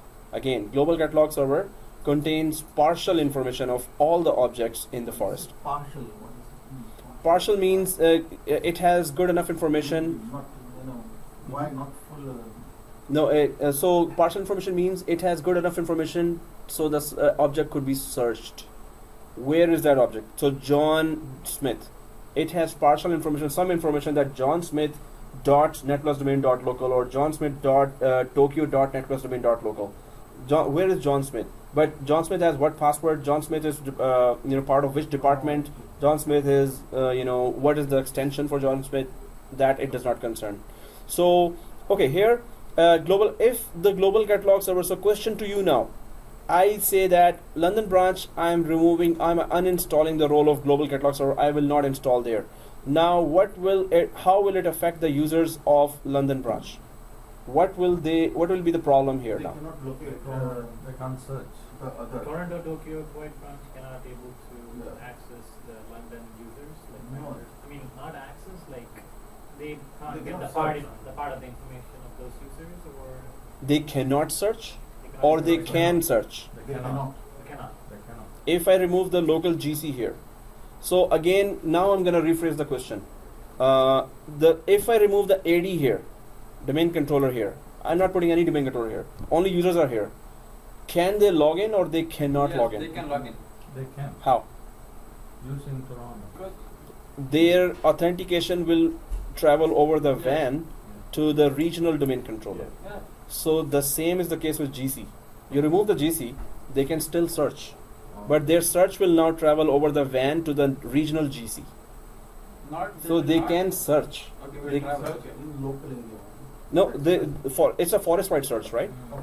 Forest-wide search. So either that object is locally available or it is across the branches available. It's a forest-wide search. So if local GC is not available, it will only take longer time to search, because then it will access, that search will go to nearest branch, nearest GC, wherever that is. So just like authentication will take longer time, if local AD is not there, if local GC is not there, it will take longer time to search as well. This is the same case for DNS, for DHCP. Any server you remove locally, then the regional nearest branch server will take that request. I mean, we got confused because GC stores only partial information, right? Yeah. Right. You said partial means like, for example, the user's not full information, like So, only his Yeah. name. So that's why I got oh, okay. a bit confused. Yeah, so the main thing is locating a GC to help you search. So if it is not locally available, go for the nearest branch, wherever the GC is. It will also have still the partial information, but it will get you, if that user exists anywhere in the forest, it will get you that user information. So once the username is in front of you, double click that and get the rest of the information. If it's a printer anywhere, it's going to get you that, double click and the rest of the information is there, right? So if local service is not available, regional or nearest branch service will be contacted for that. So always that service will be available. It's just that it will not be quick enough if it is not locally installed, right? So we understand this theory, this concept. Right, Okay. recording? And am I recording? So double click that. If the numbers are moving, yeah, we're good. Okay. Thank you for the reminder. Okay, guys. So let's just go ahead and global catalog server. Yes, we needed at least one global catalog server must be across the forest available, right? So we're gonna go there.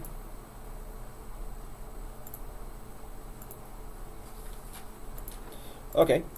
So the main thing again is, do we understand what we're doing? Otherwise, next finish is a 2-minute task here, right? So anyone can do next finish. So if we understand what we're doing, that's the main thing. Read-only domain controller, that's already grayed out.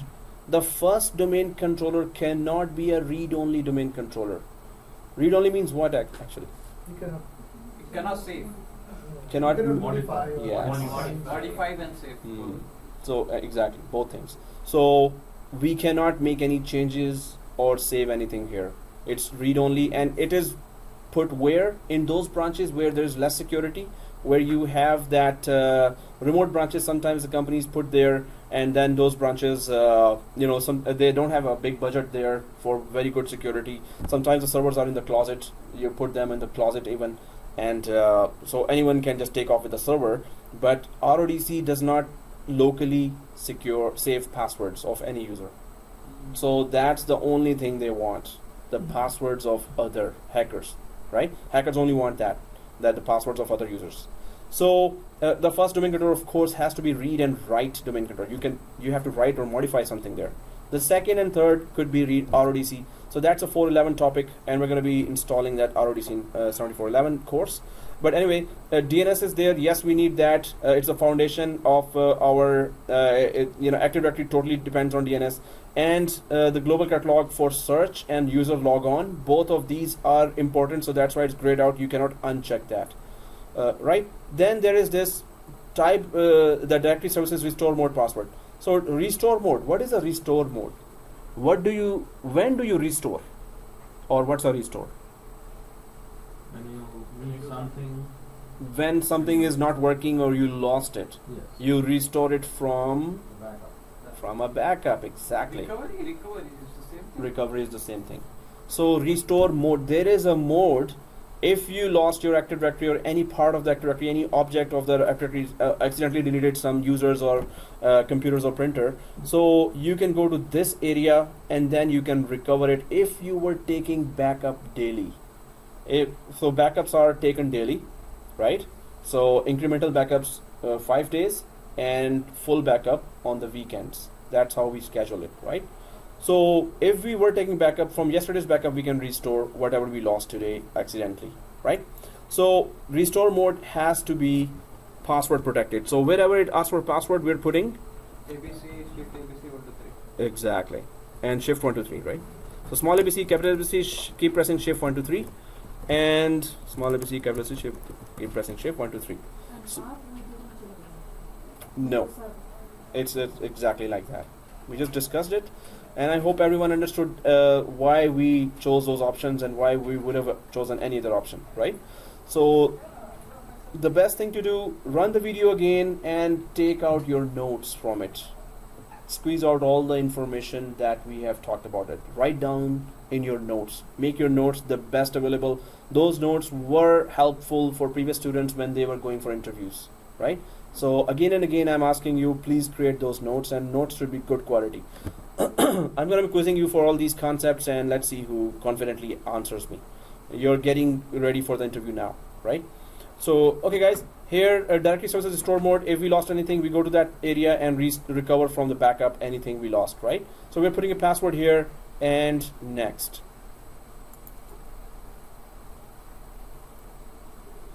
So now it says a delegation for this DNS in a yellow line here. DNS server cannot be created because the authoritative parent zone cannot be found.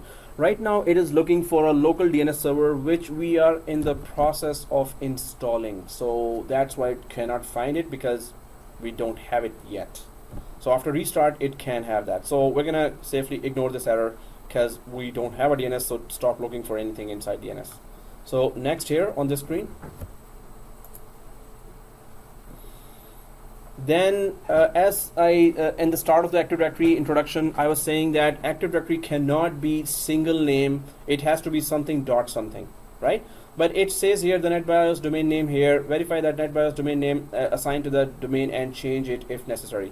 So this single name access, this is a single name given to those old applications or even newer applications that want to access Active Directory with a single name.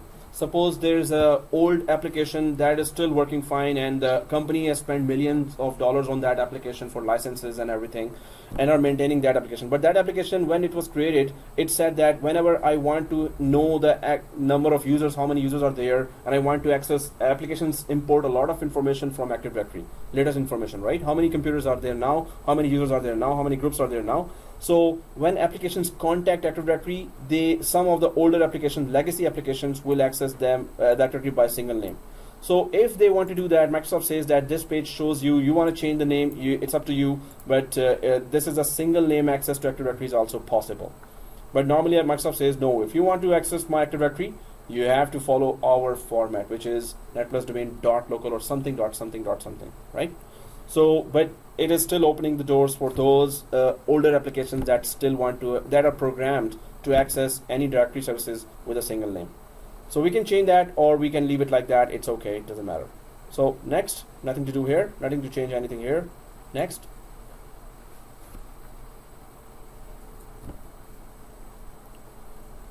So create the notes and definitions, write the definitions from the video, listen to the video again and create your good quality notes.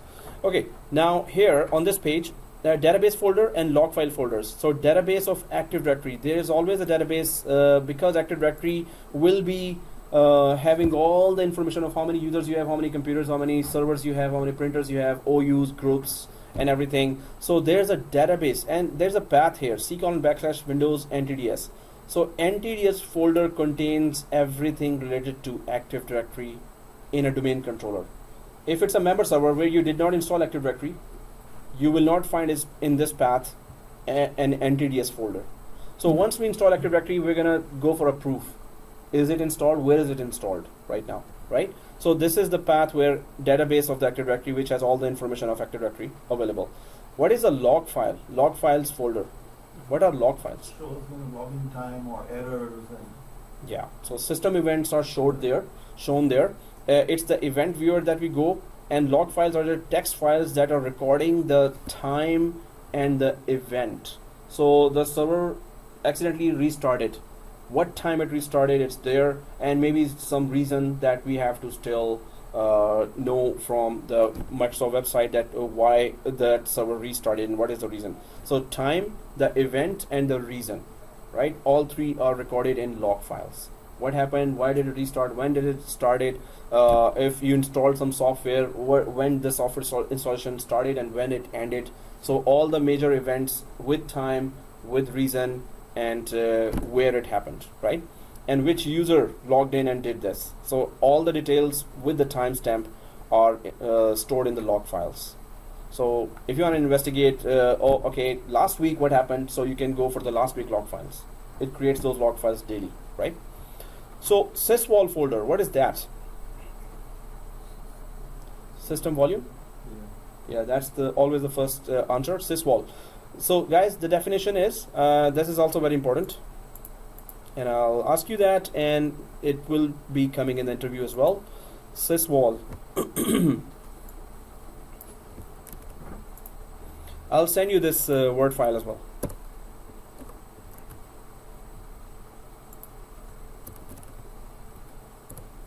Sysvol and the purpose. Very important, guys. So the purpose here is that it is the repository and launching area for all the group policies and scripts. So it's very important to understand and memorize that sysvol. Oh, okay. Let me just put it on top. Sysvol, it is the repository. So group policies and scripts live in the folder called sysvol. This folder is always, this folder will only be found on a domain controller and will always be a shared folder, right? So sysvol, very important. All the group policies, I told you before as well, 1,600 plus, maybe now it's 2,000 policies there. So policies range from whichever corner of Windows you want to block, whichever corner of Windows you want to open, whichever other services remotely you can give to the users. You can even deploy over the network software, any software that is .msi, right, extension. So we're going to be spending some time on group policies as well, according to the exam objectives of 7410. So it is a repository and launching area for all the group policies and scripts. So group policy, again, I gave you an example of you want to block USB for Tokyo users only, users in Tokyo, right? So you have already a organizational unit created for Tokyo users only. So all the users and computer names are inside the organizational unit called Tokyo branch.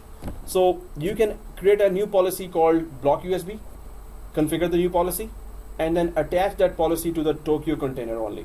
So as soon as the policy attached or linked to the Tokyo container, all the users' USB access will be blocked right away, right?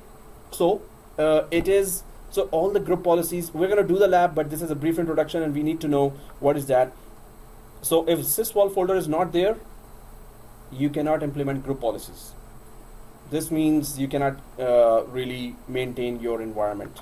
And if sysvol is not there, you cannot implement any scripts there, right? Some scripts can, remove the unnecessary folders and create some free space there.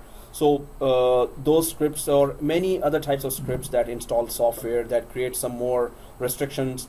So all those areas, all those group policies and scripts you need for daily usage, right? For your day-to-day use to control the whole environment, you need those group policies and scripts. So sysvol folder not only keeps them there, you can launch from there as well. It also implements the group policies from there. As soon as you create a group policy, they are created inside sysvol folder, and sysvol folder not only keeps them there, it as well as it launches the whole thing from the sysvol to across the domain wherever you linked that. So we're going to be doing a lab here for the group policies. Then you will understand it better. We're going to go in depth with that.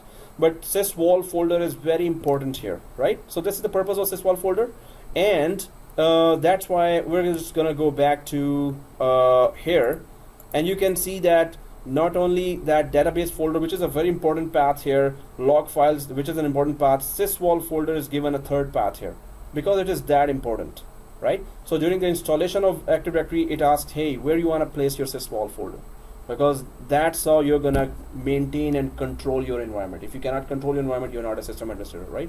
So with group policies, you can control the whole environment. So if this is not there, you cannot implement group policies, and without group policies, you cannot control your environment. Okay, guys. So if this is the definition I want you to memorize. For definition for GC, I want you to memorize. And what are tree, what are forest, what are others, you have to memorize. In next class, I will be asking all of them throughout the course. I'll be asking them again and again. So memorize today everything, right? Just memorize like this.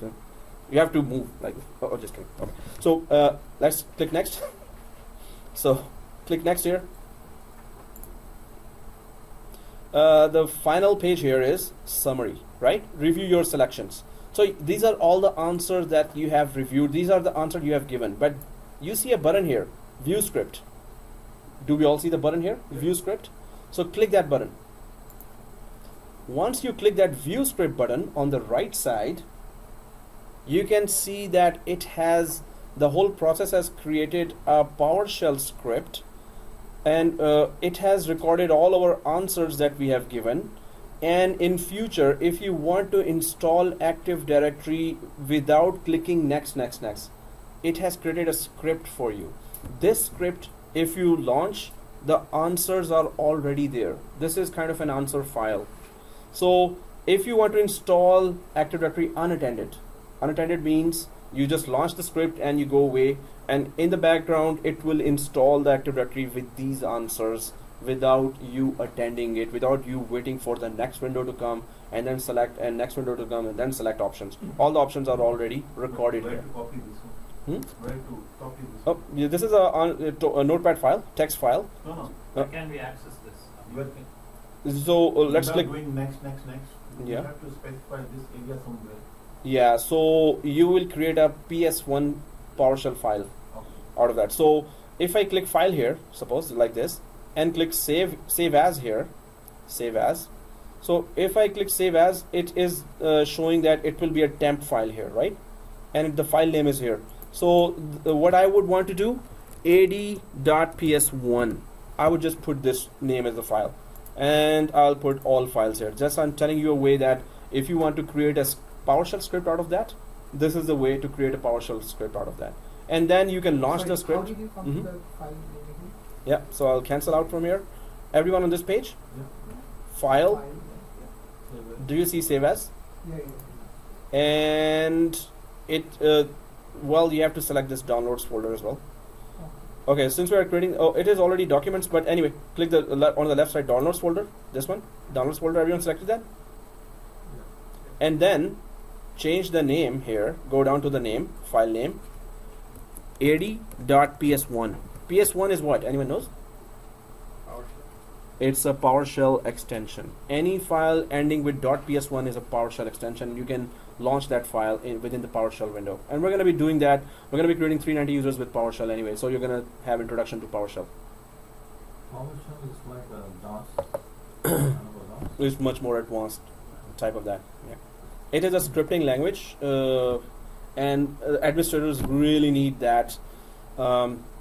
So one administrator is doing every work at in 3 hours. Suppose the administrator is supposed to connect to 300 servers in 1 hour, 2 hour. So if you have a PowerShell script, you can do that in 3 minutes, and the other guy does the same task in 3 hours.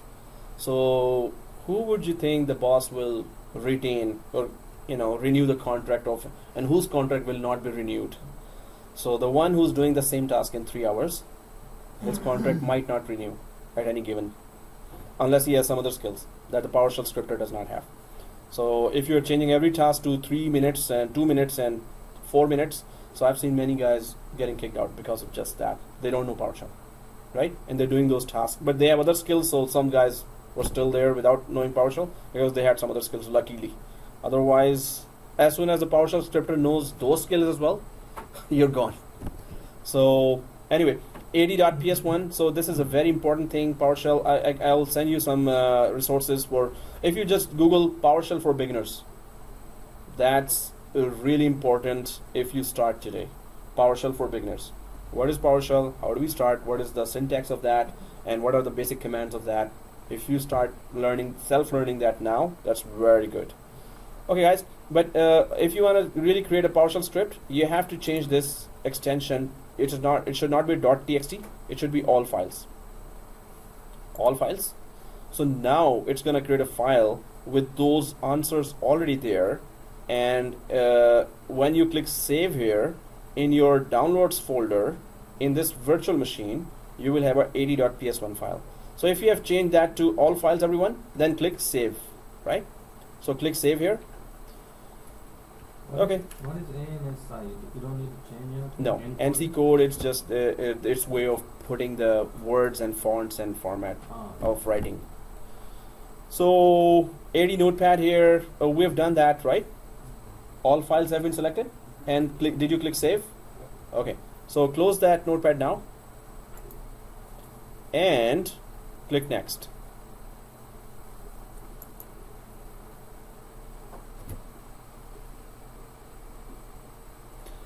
Okay, now prereq check. So it's just going to go for prerequisites here. There are 2 prerequisites here. So everyone read this already? Everyone read this page? Okay, there's a note as well.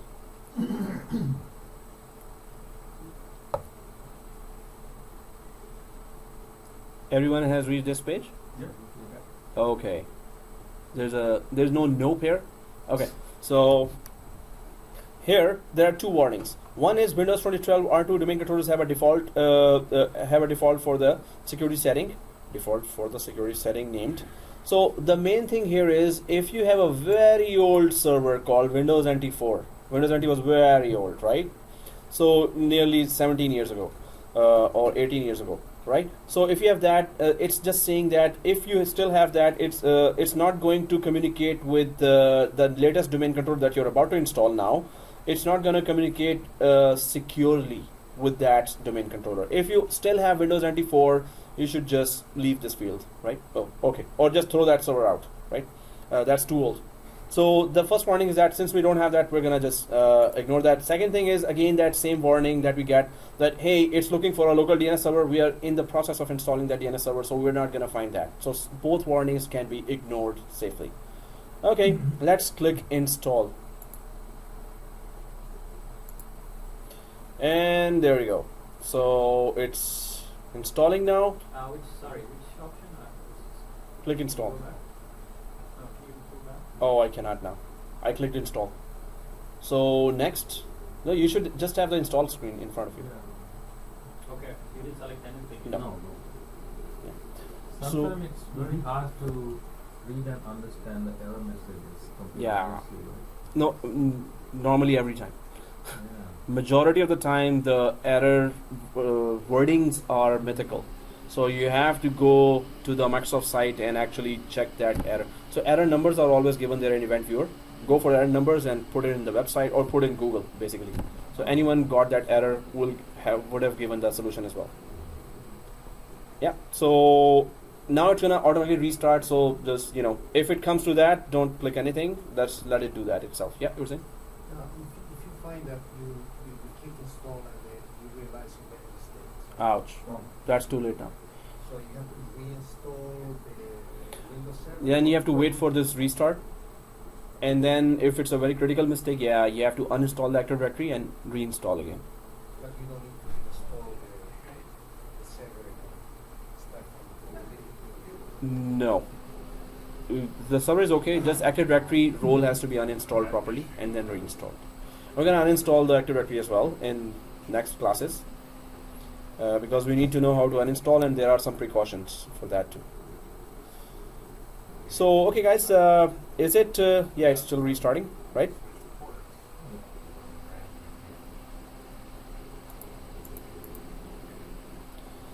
So, let me just save that basic definitions and I'll send you that in the group. 7410 basic terminology.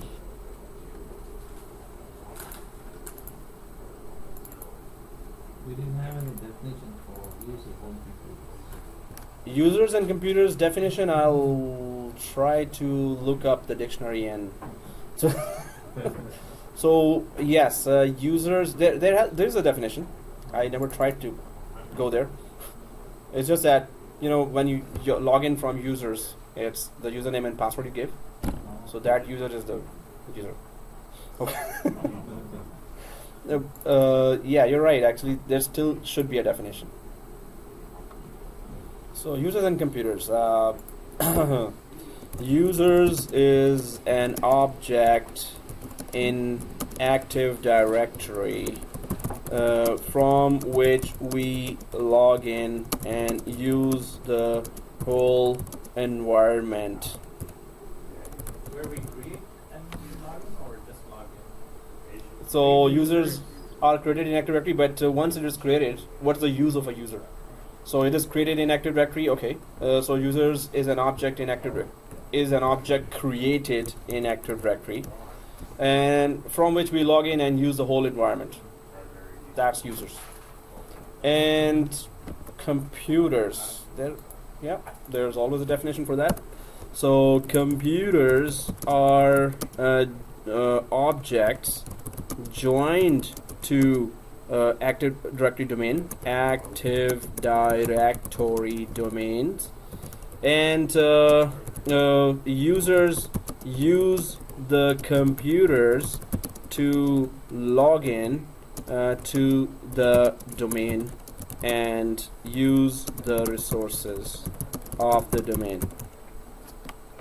Computers, users can also save locally in the computers. There are many things we can do with the computers, right? We can play a game on the computer. Okay, so but yeah, I never tried to give a definition for users and computers, but you have made me do this difficult task. I was forced to do that. That was brutal. You hurt my feelings now. Oh, just kidding. Oh, no, just Buy your coffee. no, it's okay. Buy biryani. Yes, biryani or samosa are my weaknesses, so you're most welcome to buy those. Thank you very much. Okay, yeah. A disclaimer. That was not a disclaimer actually. It's not supposed to be called disclaimer. Oh, okay, you're writing that? And Timbits with the birthday cake or let me think about that. What else I like? Okay, just kidding. In Humber, we do party with that. So 3 months of course, and it's all MCSA mix, and those are all administrators already. Some of them know much more than me. So they are really very humble and respectful. Wow, I'll salute them. But they are through a special program, right? Bridging program. So if they didn't find a job for 3 years, huh? No, Humber College in Tobico, North Campus. So that's always a tough class and the most enjoyable because there's samosa and sweet factory shop nearby. I always introduce that shop first. That if you really want good marks, that is the shop. Oh, that's just a joke. Come on, I never go for that. In fact, I'm the worst when it comes to marking. It's for your own good, right? Okay, guys. So did we restart? Yep. All right. So let us go for that. So okay, I do change accents as well later when we are really like friendly, more friendlier than now. Okay, guys. Here, so when we go for NetPlus domain, here you will see that administrator account is already there, right? This administrator account is the king of the jungle. From this account you can do anything across the domain, right? So our username is this username administrator, and the password is that class password, small ABC, capital ABC, shift 123, right? This one. So once we do that, let's just click submit. This arrow here, right? Arrow. Now we need to first have a proof. Did we install Active Directory? What's the proof here? Right? So our best buddy server manager is there, right? So is it logged in? Everyone there? Yeah. Going there, right? The process. In? Oh yeah. In. Everyone in? Okay. So here, if you're on the dashboard, now on the right side when you click tools, there are some extra icons added. So when you click tools on the server manager, our best buddy here, server manager, and you go to the right side, do you see tools? Yeah. So now you see a lot of Active Directory starting, icons here. Active Directory Administrative Center, Active Directory Domains and Trusts, Module for Windows PowerShell, Sites and Services, Users and Computers, and ADSI Edit. Other than that, you can see now DNS, which was not there before, group policy management, which was not there before, and many other things, right? So Active Directory is installed. That is one proof, right? But then there's another proof here. So we all see that, right? So let's do you see that File Explorer or the yellow folder down below? Yellow folder, right? Go there. It's called File Explorer. So let's go to the File Explorer here and click that yellow folder, File Explorer. Now you see the C drive. Everyone sees this? Yeah. So when you see that C drive, we need a second proof that Active Directory is installed here. So click the C drive here, double click that. And this is a folder structure already here. Do you see Windows folder here? Double click that. Once you double click, now you have to just one left click or single click here to any folder here. I just single clicked here. Now type on the keyboard the letter N. Press the letter N on the keyboard after selecting anything here. Yeah. If you see an NTDS, what does that mean? NTDS is the folder that has everything related to Active Directory. If any member server you go inside and do not find an NTDS folder in this path, this means there is no Active Directory installed on this server. It is not a domain controller if NTDS is not there, right? So if you go inside the NTDS, double click the NTDS folder, double click, you can see here .chk, you can see here the main Active Directory file that contains the Active Directory database here is ntds.dit. So this is an interview question as well. They can just ask, what is ntds.dit? So it is the main Active Directory file where it is the database of the Active Directory, where all the information of Active Directory is there. All the users, all the computers and everything, right? It is actually living inside ntds.dit on this path. C drive, Windows, NTDS, right? C drive, Windows, NTDS. So this is the second proof that NTDS is in this path. Third proof that Active Directory it is Active Directory. Syswall shared folder should be there as a shared folder on the domain controller. So third proof is so this File Explorer is still open. Yeah. It's still open for everyone, right? So click on anywhere here on this side. Click anywhere here like this. For me it says NTDS. NTDS, right? Yeah, it's here. I'm here. So from here when I Go back. back, No, just go up and click. Yeah, go back. Okay, back. One step. That's it. That's where we are. okay. So you And go then back. click anywhere here on this window. Anywhere or here on this window, right? Okay. So you should look like this. You see there? Okay. So // means go to the network. // and then go where? To the shared folder of this server. So it could be either the IP address of this server or the name of the server. So name of the server, everyone put server 01, right? Server 01 // server 01, right? So we're trying for the third proof here, right? That it is a domain controller. So if you just put that and press enter now, // server 01, it's not // it's tilted towards the back, right? Sometimes I have to explain to that in that words. It's not tilted forwards, it's tilted backwards, right? So press enter and you should see the syswall folder here. Where is the backwards graphic? Yeah, it is under the backspace key. Under the backspace key on the keyboard. Okay. So it's tilted back. Yeah, back to back. So it is this again. Server 01. Yep, server 01. So syswall folder is there, right? Shared folder, right? So net login folder is also there for the logging in help of the users. It should also be shared. But syswall folder is there for group policies and scripts have to be launched across the domain to all the users and computers from this folder. If it's not there, group policies will not work, and that's bad, right? So okay guys, these are the three proofs that this is a domain controller, right? So minimize or close this File Explorer. We don't need that anymore. Right? So close this. Now on the tools folder again, everyone sees on the server manager the tools, right? So when you see the tools here, you can see Active Directory Administrative Center, Domains and Trust, everything starts with Active Directory. Now sites and services, 7412 topic, module for PowerShell, we will be using that a lot. And Domains and Trust is 74, 12 and 11 topic. So we'll be doing some of the topics that will be for those we will be going here, but we're now going for Active Directory users and computers, right? So this is your daily stop. You will be daily working on Active Directory users and computers here. So click that Active Directory users and computers now. You will be daily working on this one, right? So Active Directory users and computers here, right? Sir? Oh, okay, no problem. Sure. Okay, guys. So Active Directory users and computers. So here, if we expand, is it open for everyone? Yeah. Yes, right?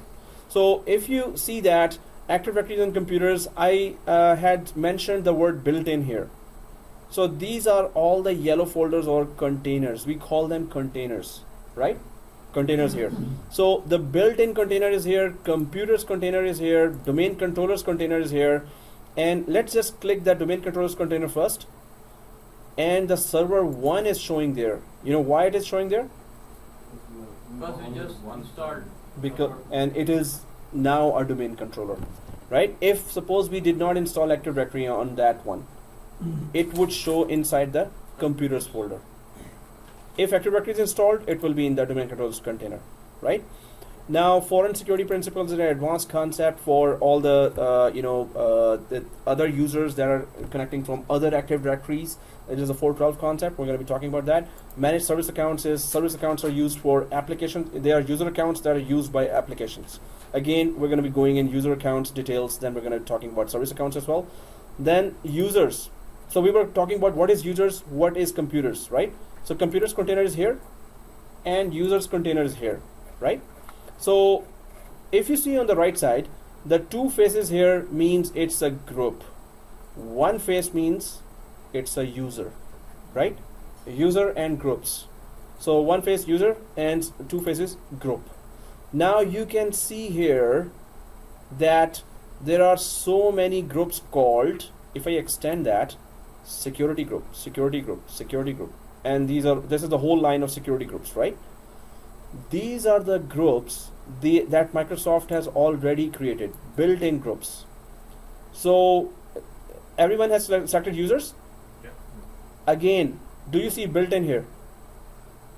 There are some security groups in users container, and there are some security groups. So now I'm going to click built-in, and there are many security groups in built-in container as well, right?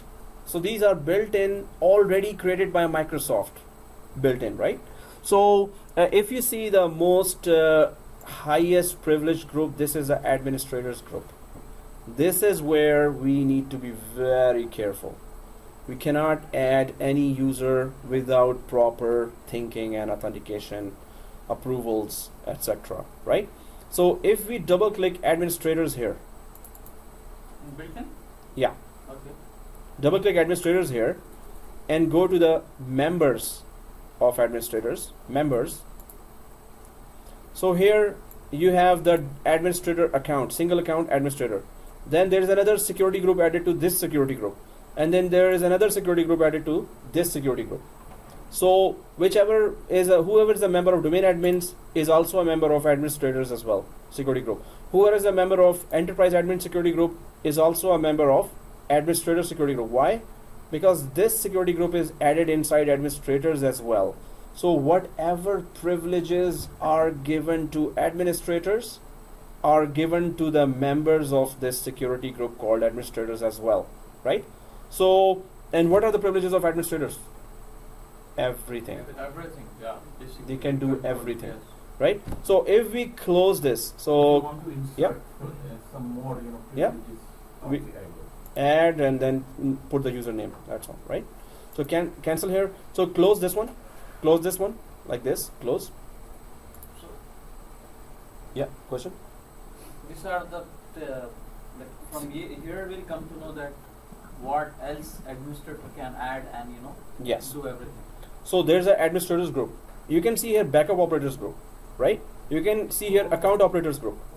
So if you want to give lesser privileges to users, specific tasks to the users. So account operators, create an account, delete an account, reset the password. Those are just specific tasks. Actually, tier 1, tier 2 kind of stuff. Exactly. So desktop support always From are here- added. From here, we are restricted to do or not. Yes, exactly. User accounts cannot be administrators. User accounts cannot do backup. They have to be added to backup group to take a backup of Active Directory, right? So there are specific tasks that the groups are created for specific tasks, right? So if the users are added to this group or any group, they will be doing exactly those specific tasks. They will have the privileges to do those tasks because those privileges have been carefully given by Microsoft to those groups according to those specific tasks. And we never add anyone without any reason to administrators. Yep.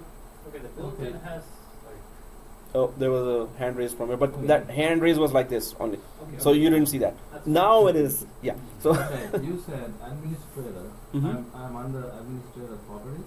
Mm-hmm. You said administrator, domain admin, enterprise admin. Yeah, All this one. have the same power. No, domain admins now have the same power exactly. Okay. So why do we have, if all of them have the same power, why don't we have only one administrator instead of admin, domain admin, enterprise admin, blah, blah, blah? That's a very good question.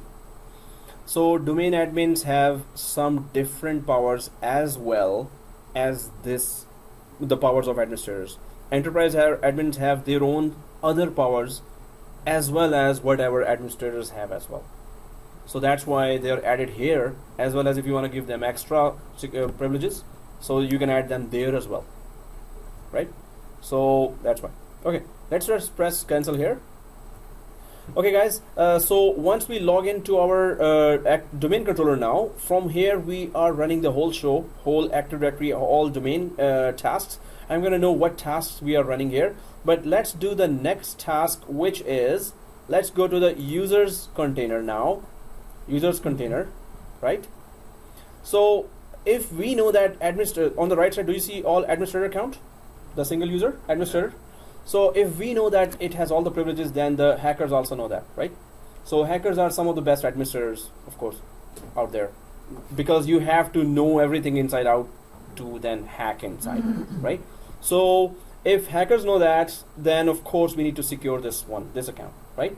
So we can rename this account to anything that could be obscure name, right? So what we're going to do, we're going to right click here, and we're going to copy, and we're going to create another account and then another named account that we will be using from now on, right? Not the administrator account. Although so when we copy that account to another account, all the privileges of administrator account will go to that new account that we're about to copy. Copy gives all the privileges, or copies all the privileges as well.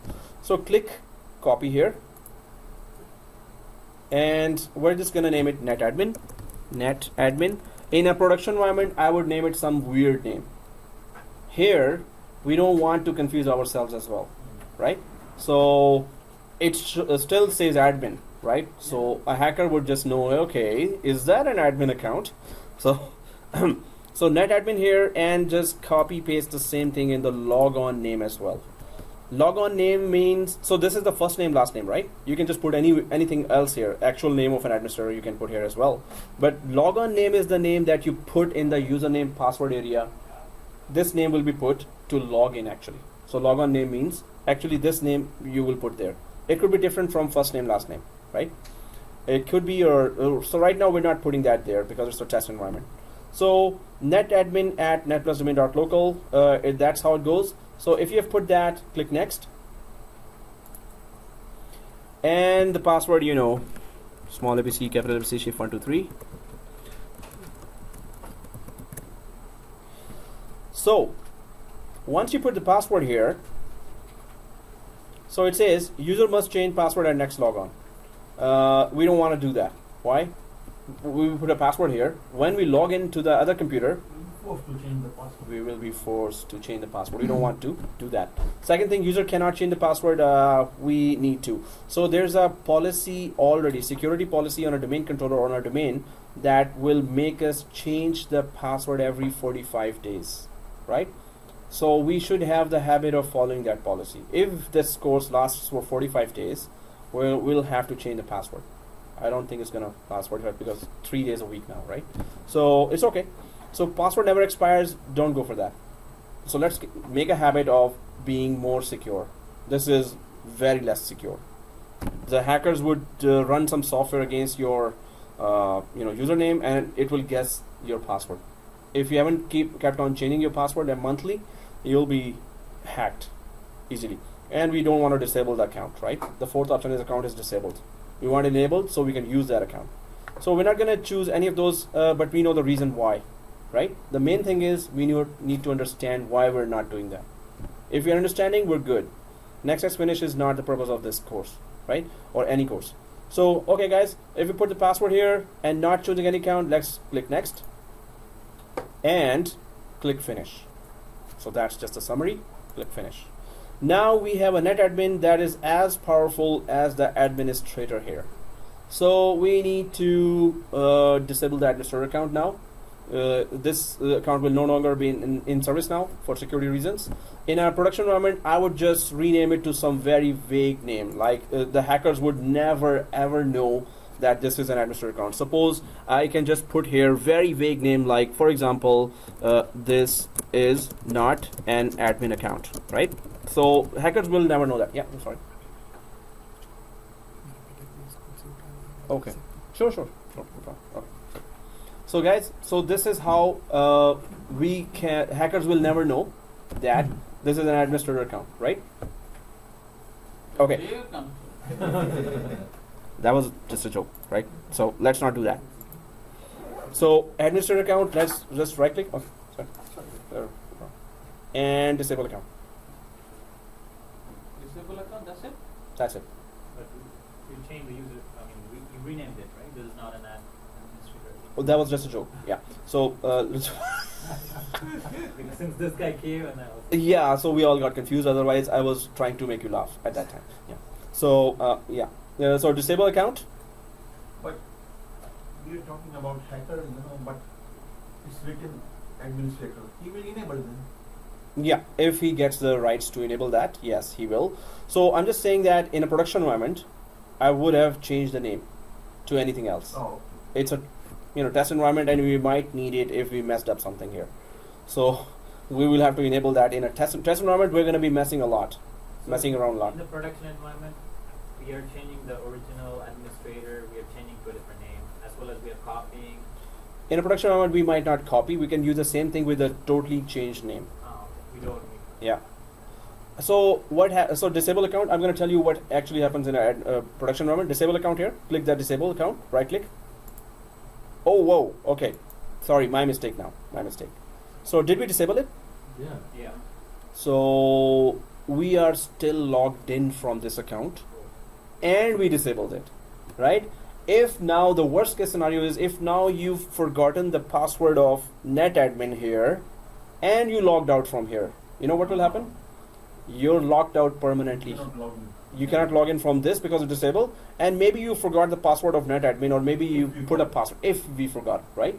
So yeah, what was I thinking? Yeah. So right click and enable this account, log out from this account, log in from netadmin account, then from there come back here and disable account from that second account.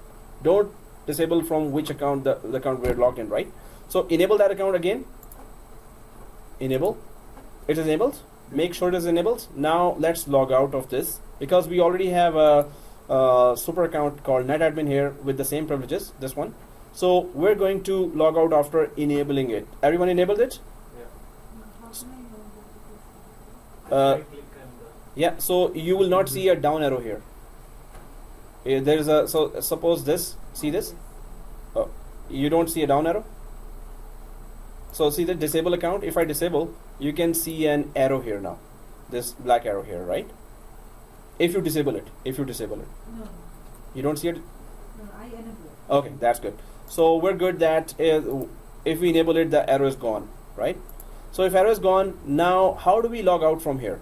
We can sign out by right clicking on this Windows icon and sign out like this. Everyone sees this? Oh, I'm in front of it, right? So it's here. Sign out? Yeah, sign out.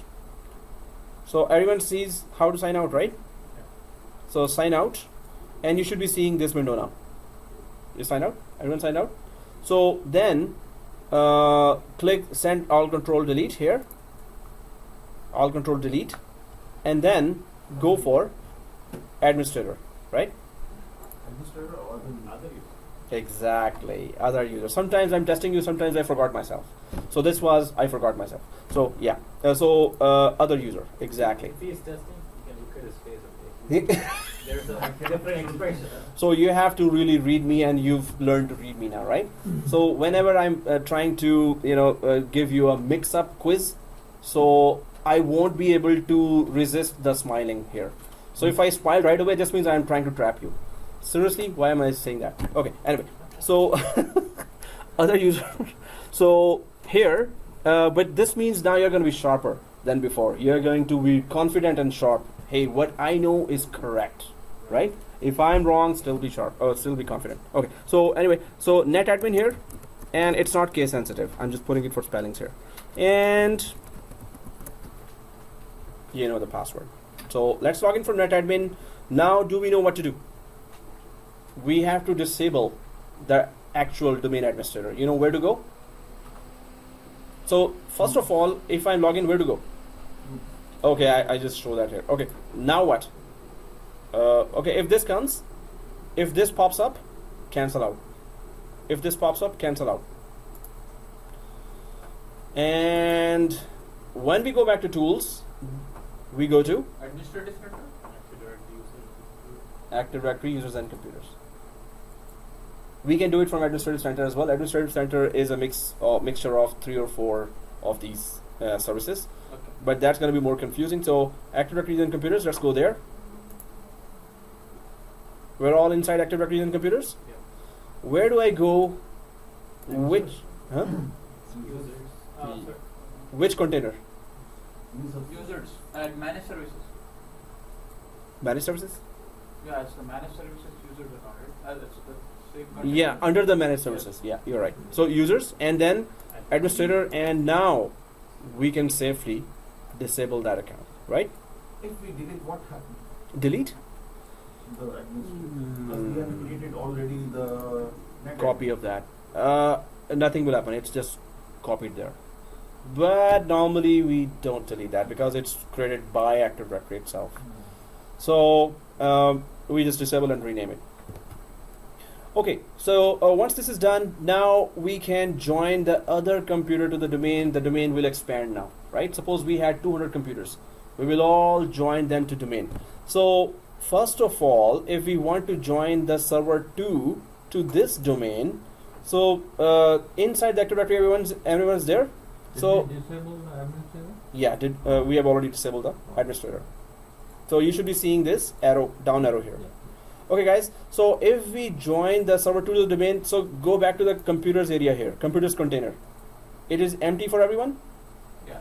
It's empty for everyone, right? Yeah. So keep it here and let's go to the other server now, server 2, which is waiting to be joined. So now I'm going to ask a question to you, true or false, that server 2 is a member server. Not yet. No. So it's true, right? No. True. Yeah, true, true. Server 2 is Oh, yes. a member server. Yes. I asked. Yeah, but It's a Not false. yet. Not yet. So Not yet. Okay, not yet was not an option, but okay, true or false, yeah. But anyway, not yet. You're right. So we are confusing you. okay, oh, God, man. Hey, that's a good one. That never happened to me before. Hmm. So this means I'm looking at you, buddy. so okay, that's good. So okay, guys, server 2 here, and send control or delete, and we can only log in from administrator right now. Can we log in from NetAdmin from this No. computer? no. Not yet. Because it's not joined to the It's a domain. part of not. Yeah. Yeah, good. Okay, from server 2, my Login local administrator. No, why my control all Day03 is grayed out? It should not be. So are you on server 2? First, turn on the mission. Server 2, you have to power on. Machine should be powered No, on. no, yeah, you're right. No, no, from here, left. On your left. Huh? And there's local dispatch. Thank you. Oh, from there. You can do it from here too, right? Yep. Whatever you want. Yeah. So, thank you. And server 2, are you logged in? Oh, you're about to log in, right? Yeah. Okay. So we have to just join it to domain. Now let's just go to local server. Local server. On server 2, on server manager, go to local server. And do you see the work group on the right side? You're logging in right now? Yes. Or you're logged in already? No, it's logging. Okay. So local server, and to the right side work group. So once we click work group, it's going to give us the option. So what's the work group anyway? Membership, that's membership. So every computer here has its own work group. Suppose you want to share files here Name between the should be two. unique. the name has to be, if all of the computers have work group as a name, they can share the files with each other, right? If the work group, you can name work group anyway. Work group also means it's a standalone computer. It's just a standalone computer, right? But still, if you want some kind of sharing here, the work group name has to be same. But it's not central administration. This is just individual computers. So let's click the work group here. You're there? Almost. Okay. Okay. So if we click work group, this is the screen that is showing here, right? You there? Work group, yeah. Yeah, if the numbers are moving, we're recording. All right, thank you. So here, computer name, and we need to click change. And once we click change, where do we put the domain name? Obviously, Member of domain? domain. Click the domain, and it has to be full domain name, which is net plus domain, net plus admin. Master G. Net plus domain dot local, right? Net plus domain dot local. So if you have 10,000 computers and they want to join the domain, this is the way. That's the way you are going to go to that computer. You're going to log in. But if it's 10,000 computers, there are many advanced ways to do that. That 10,000 computers will join the domain and you haven't touched them even once. Yep. I mean, okay, work group, work group, right? So click the work group. Okay. Then when you click the work group, do you see change button? Yeah. And then this screen. Oh, cool. So net plus domain dot local. Once you put that, if your communication between server 2 and 1 is okay, then when you press OK, it's going to ask you for a username password. If your communication is not okay, it's going to give you an error, right? So press OK here. As soon as I press OK, it is asking for a username password. Anyone tell me why it is asking for a username password? Because you want to share the other computer. And it is asking that, hey, joining the domain process is a high privileged process. Not every computer can join the domain. So can you tell me the username password that has the privilege to join you to the domain? So only one account has the privilege to do that. Exactly. NetAdmin can do everything, so NetAdmin can do that as well. So NetAdmin has a privilege to join any computer and do all of the tasks as well. So, and the password, of course, the class password. So everyone got a pop-up, right? Like this. So, okay, press OK here, and it should just show you welcome to the domain, like Aziz. Do we all see that? Okay. So, welcome to the... Uh-oh. So, we got a lucky one here. So, yeah, you got an error? And net plus domain dot local. Did you put the spelling right? No, I did it correct. So now there will be a dispatch team very soon. There. Okay. So press OK here. Press OK again. Close. Restart. Whenever you join a domain, you must restart. Close, and this is restart now. Restart now. Once it is restarted, log in only from NetAdmin. Do not log in from. So once it is restarted, only log in from NetAdmin. So once it is restarted, go ahead and log in. Right. So what happens there? Yeah. For the domain could not be contacted. Okay. It could be anything. It could be the static IP. It could be the VMNet. So let's just go from the start. VMNet. VMNet is 10.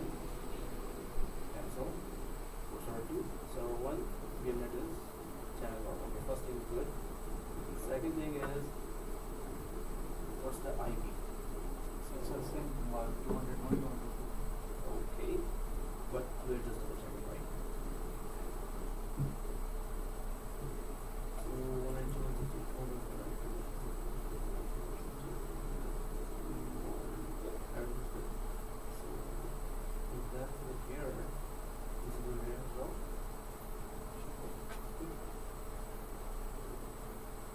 So guys, if you're there, log in only from NetAdmin. Do not log in from administrator. Log in only from NetAdmin.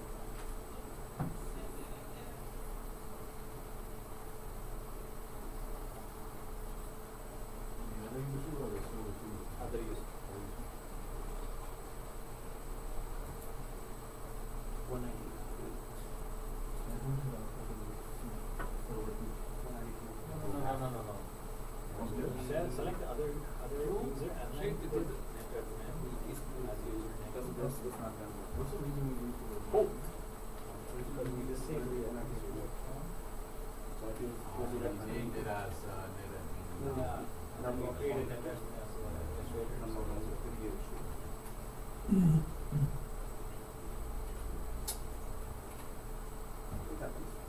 So it shouldn't log in because you're not from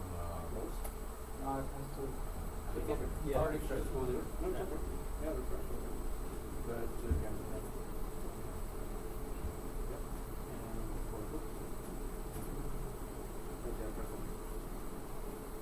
Now let's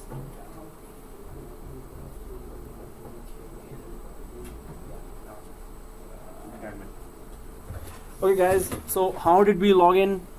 So server 2, I'm just going to send the control or delete here, and we will not be logging in from this. You know why? Why? So what's Is this the camera disabled? No. From here, where should I go? It's here or Yeah, so press OK. Server 2 is not this okay? Username, password. Did you put the password? No, what's the Press- username? Administrator account. Username is netadmin, Oh, okay. the highly privileged account. Oh, yeah. But probably it's we changed the domain. What is called? Yeah, welcome to That's domain, right? why. Okay, next. No, server 1 is the administrator, not the server 2, right? So guys, which administrator is this? Server 2 administrator, yeah. Server 2. Which is called domain administrator, or it is a local administrator? Local administrator. What is a local administrator? No, this is not local because we have specified net plus, so it's NetAdmin, right? net admin. No, so guys, there's a confusion here. Yeah, from here. Did you restart? Restart the computer? Gee. No. Where we have Okay, did you see the welcome to domain? Yeah, welcome to the menu. Yes, I Okay, saw so that. it close that. Yeah, click that. Yeah, click that. Now click close and restart now. And then we are here, right? So when you restart, it's gonna land here, right? Okay. So guys, there's one thing here that we need to understand in Windows environment. Suppose you have at home Windows Professional, or here Windows Professional. So there is always a local administrator account that has the same name. Every Windows has a local built-in account called administrator as well, and the domain also has a built-in account called administrator as well. So this is not that account. This is the administrator account only for server 2. If you install Windows 7 Professional, it also has its own local administrator account. So what is that administrator account does? It has all the privilege only on that computer to do anything, right? It is still an administrator, but specifically only for this machine. But the account that we disabled here in server 1, it is an Active Directory domain administrator. Domain administrator, it has power across the domain. This is a local administrator. So whenever I say it's a local administrator, this means this is an administrator having privileges only on this machine, only on that machine. We can still log in. We can still log in, but we cannot access the domain resources. We can access only local, whatever is local on this computer proper, on this virtual machine. So your Windows 10 here, physical machine, Windows 10, it also has its own administrator account. But that administrator account is not a domain administrator account, it's a local administrator account, right? So do we understand the difference between local administrator and domain administrator, right? Yeah. Local is just local to that machine. Domain administrator is across the domain, right? So this account, if we log in now, yes, we can log in, but it's not going to log us into the domain. It's gonna after that we can access any domain resources, any network resources here. So we have to click this arrow here. We have to click the arrow here and other user, and after that we know what to do, right? NetAdmin. We're gonna only log in from NetAdmin because we want to use the domain resources, domain network assets. We want to access them, right? Oh, then log out. From domain administrator, do not log in from domain administrator, only NetAdmin. So technically now the server 2 is joined to the server 1. Exactly. And accessing its resources. Yeah, and if there were any other domain resources like printers, it could access them now because from domain account it logged in. Account has to be created inside Active Directory. Right. That is being used here. And Yeah. also server server 2 can access its local resources with this login or no? So that's a good question. If this is a administrator anywhere, so it's a domain administrator, it can do anything locally as well.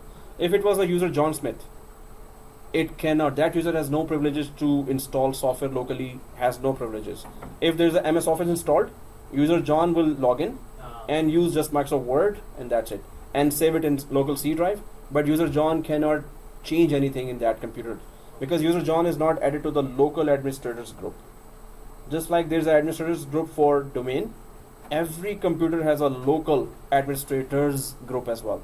There's an administrator account and there's an administrators security group in local computers as well. Every Windows 8 here also, Windows 10 also here as a local administrators security group as well, right? But these will be coming, later as well. But right now we're logging in from a domain admin that can make any changes in the local computer as well. But if it was a user John, no way, we cannot do that. That simple user, normal user has no rights to make any changes on the local computer as well. Okay guys, so server 2 has been logged in and you can see server manager here as well. So let's go to server 1 here. Yes. So server 1 here, let's go to server 1 now. Everyone server 1. So in the computers container, do you see anything? No. So we refresh. Now we see server 2 joined to domain. Everyone see server 2? Yeah. So if there were 10,000 computers and you have joined then to all the domain, there will be a very long list here, right? And any of this server does not have Active Directory, that's why it's not going to be shown here in domain controllers. But once we install Active Directory here as well, it's going to change its container from computers to domain controllers as well, right? So right now it's a simple computer. If it does not have Active Directory, every computer will be shown inside computers container, unless we create other containers for accounts department and then we can drag them there if we wanted to. In future we're going to do that. So now it is joined to the domain. We have renamed the administrator account. We still did not properly configure DNS. Yeah. Oh, yeah. Sorry, I just went to a different screen. Different screen. Yeah, back on the server manager for some reason. Yeah. I tried to refresh So you're on server 1 or 2? on server 2. Server 2 you have logged in. Right there. So it's okay. Now go to server 1. And you should be seeing that server 2 computer added in the container. Do you see the Active Directory users and computers? This one? So go to tools. You know where's the tools? Okay, tools, and which one are you opening? Active Directory, users and computers. And there you can see in the computers container, right?